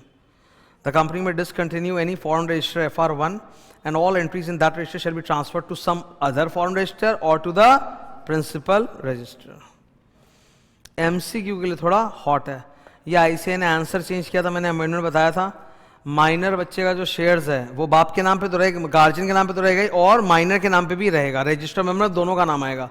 पहले आंसर था कि रजिस्टर में सिर्फ गार्जियन का नाम आएगा, अब होता है रजिस्टर में गार्जियन प्लस माइनर दोनों का नाम आएगा। सेक्शन नंबर 89, ये छोटा सेक्शन है, बड़ा हाथी ये है 90। यहां से मैं स्टार्ट कर रहा हूं डिस्कशन। 90 किस मुद्दे पे है? Lifting of corporate wheel. ICAI ने अपने किताब से लिफ्टिंग ऑफ कॉर्पोरेट व्हील का टॉपिक तो हटा दिया, पर लिफ्टिंग ऑफ कॉर्पोरेट व्हील की वजह से ही ये सेक्शन 90 पैदा हो रहा है। सेक्शन 90 जानना चाहता है, इसका मकसद एक ही है कि कंपनी जो आर्टिफिशियल पर्सन है उसके पीछे का असली चेहरा कौन है, असली मनुष्य कौन है। चेहरा तो इंसानों का होता है, आर्टिफिशियल पर्सन का तो चेहरा होता नहीं है। तो हर वो मनुष्य जो कंपनी के अंदर more than equal to 10% share holding, voting power, profit sharing रखता है, उसका डिटेल्स आपको रजिस्टर में भी रखना है और ROC में भी जमा करना है। ठीक है, हर उस बंदे को हम बोलते हैं SBO, full form significant beneficial owners. तो हर वो इंसान, हर वो मनुष्य जो कंपनी में 10% या उससे अधिक होल्ड करता है, वो SBO है। वो कंपनी को एक डिक्लेरेशन देगा बेन 1 कि भाई मैं तुम्हारा SBO हूं, और कंपनी एक रजिस्टर मेंटेन करेगी, रजिस्टर बेन 3, और ROC में रिटर्न जमा करेगी विद इन 30 डेज। बेन 2 पढ़ो। एक सिंगल डायग्राम में बेन 1 2 3 हो गया। जो SBO है वो कंपनी को डिक्लेरेशन दे रहा है कि मैं तुम्हारा पापा हूं इन SBO बेन 1, और कंपनी रजिस्टर मेंटेन कर रही बेन 3 और रिटर्न जमा कर रही है बेन 2। अच्छा, एक एग्जांपल मैं देना चाहता हूं। मैं सिद्धार्थ अग्रवाल हूं, मैंने एक कंपनी खोली, प्राइवेट कंपनी, और मेरे परिवार वाले भी हैं। ठीक है, मैं उस प्राइवेट कंपनी के अंदर 40% शेयर्स होल्ड करता हूं। कितना परसेंट? 40% डायरेक्टली होल्ड करता हूं। मुझ पर ये अप्लाई नहीं करेगा। क्यों? इन्होंने बोला हमारा मकसद था असली चेहरा जानना, तो तुम तो डायरेक्टली होल्ड कर रहे हो, तुम्हारा डिटेल तो ऐसे ही पड़ा हुआ है ROC के पास, तो तुमको अलग से कुछ बेन 1 2 3 करने की जरूरत नहीं है। अगर इनडायरेक्टली मैं छुपा के होल्ड कर रहा होता तब मुझ पे सेक्शन अप्लाई होता, तब मुझे बेन 1 बेन 2 बेन 3 का कार्यक्रम करना पड़ता। तो अगर किसी भी SBO का डायरेक्ट होल्डिंग्स है ना, एकदम डायरेक्ट प्योर डायरेक्ट होल्डिंग्स, तो उसको हम SBO मानेंगे ही नहीं, उस पे सेक्शन लगेगा ही नहीं। अगर आपका डायरेक्ट प्लस इनडायरेक्ट होल्डिंग है या इनडायरेक्ट है, तब आपको SBO मानेंगे, ताकि आपका असली चेहरा पता चले। ठीक है, पढ़ो तो एक बार ये मेरे हाथ का नोट, ये अमेंडमेंट में बताया होगा, फिर से एक बार।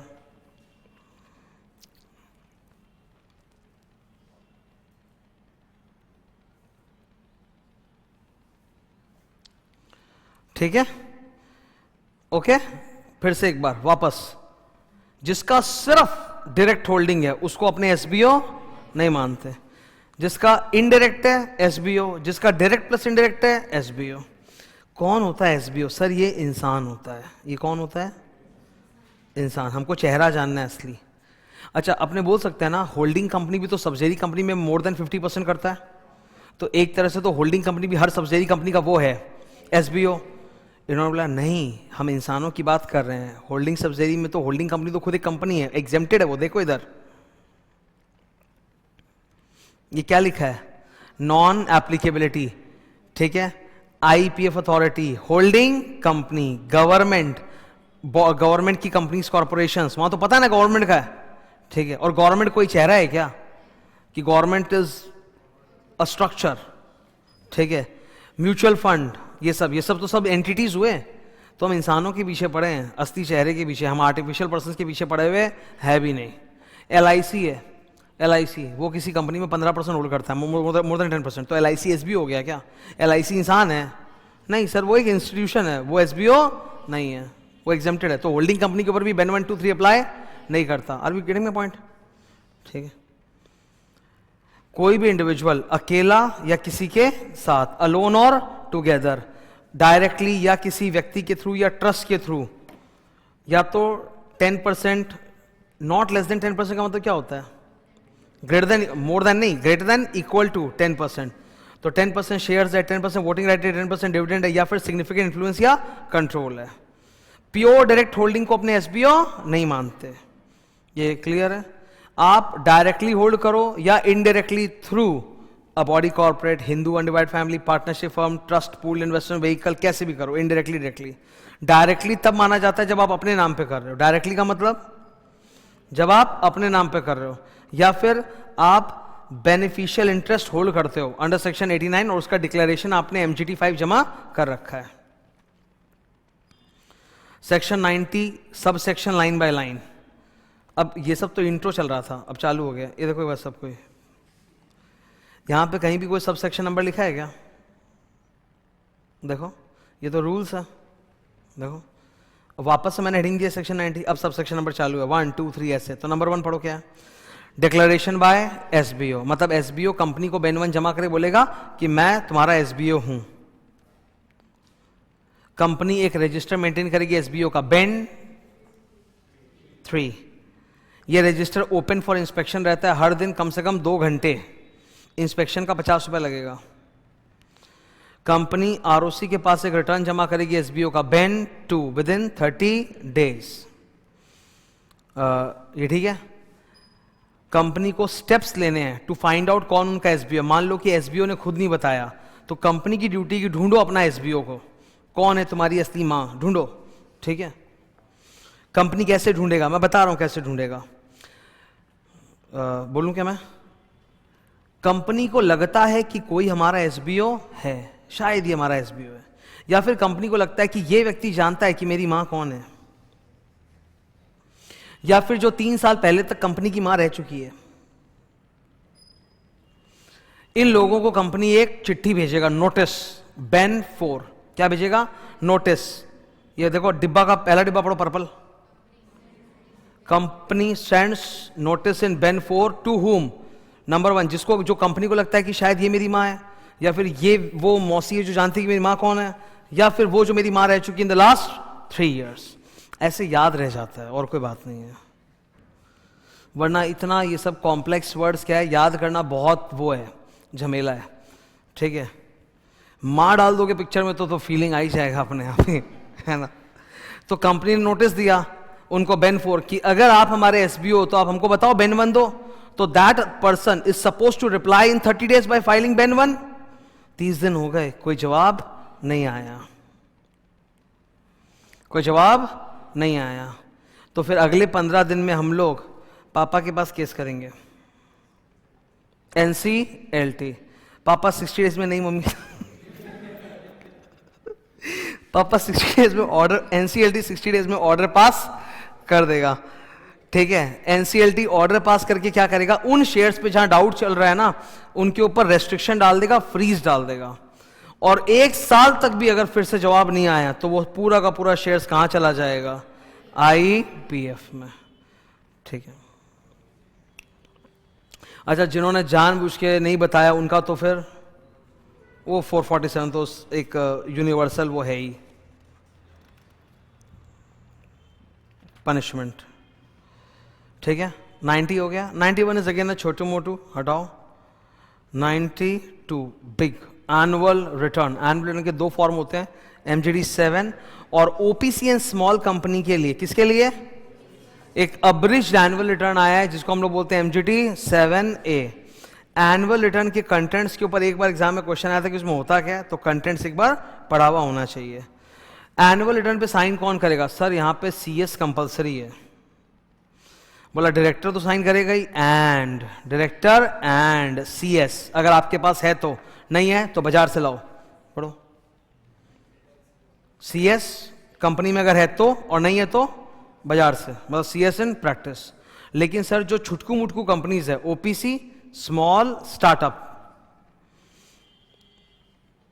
उनके लिए बीच में क्या लिखा है, मतलब CS है तो कर दो, नहीं तो फिर डायरेक्टर साइन कर देगा। एक मिक्सअप मत कर देना। CS का साइनिंग वाला एग्जेम्पशन OPC को भी है, स्मॉल को भी है, स्टार्टअप को भी है, लेकिन इनका रिटर्न अलग अलग है। OPC का रिटर्न होता है MGD 7, small 7A। MGD small company का होता है MGD 7A, लेकिन स्टार्टअप का होता है MJT 7। स्टार्टअप कंपनी के ऊपर फॉर्म में एग्जेम्पशन नहीं था, समझ रहे हो?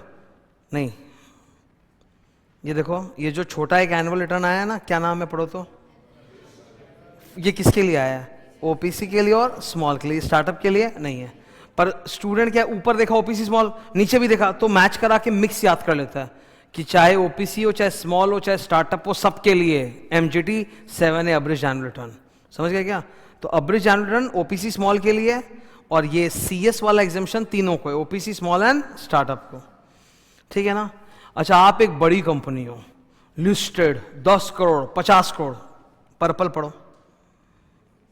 या तो लिस्टेड हो, या फिर आपका कैपिटल 10 करोड़ के ऊपर है, या टर्नओवर 50 करोड़ के ऊपर, तब आपको तो अलग से एक कंपनी सेक्रेटरी से प्रैक्टिसिंग CS है, चाहे आपका घर का CS हो वो भी साइन कर देगा, पर अलग से एक प्रैक्टिसिंग CS से कंप्लायंस सर्टिफिकेट लेना पड़ेगा, MJT 8, एक अलग सर्टिफिकेट लेना पड़ेगा कि सब सही है।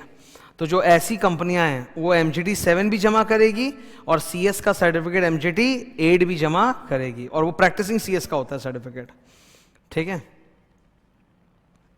कब तक जमा होता है annual return? 60 days of AGM, और अगर AGM नहीं हुआ तो last date of holding AGM as per section number 96, उसमें 60 दिन में जमा करना है एनुअल रिटर्न। पहले एनुअल रिटर्न जमा नहीं करने की पेनल्टी बहुत ज़्यादा थी, अमेंडमेंट करके 2020 में कम कर दिया, 10,000 + 100 रुपया पर डे।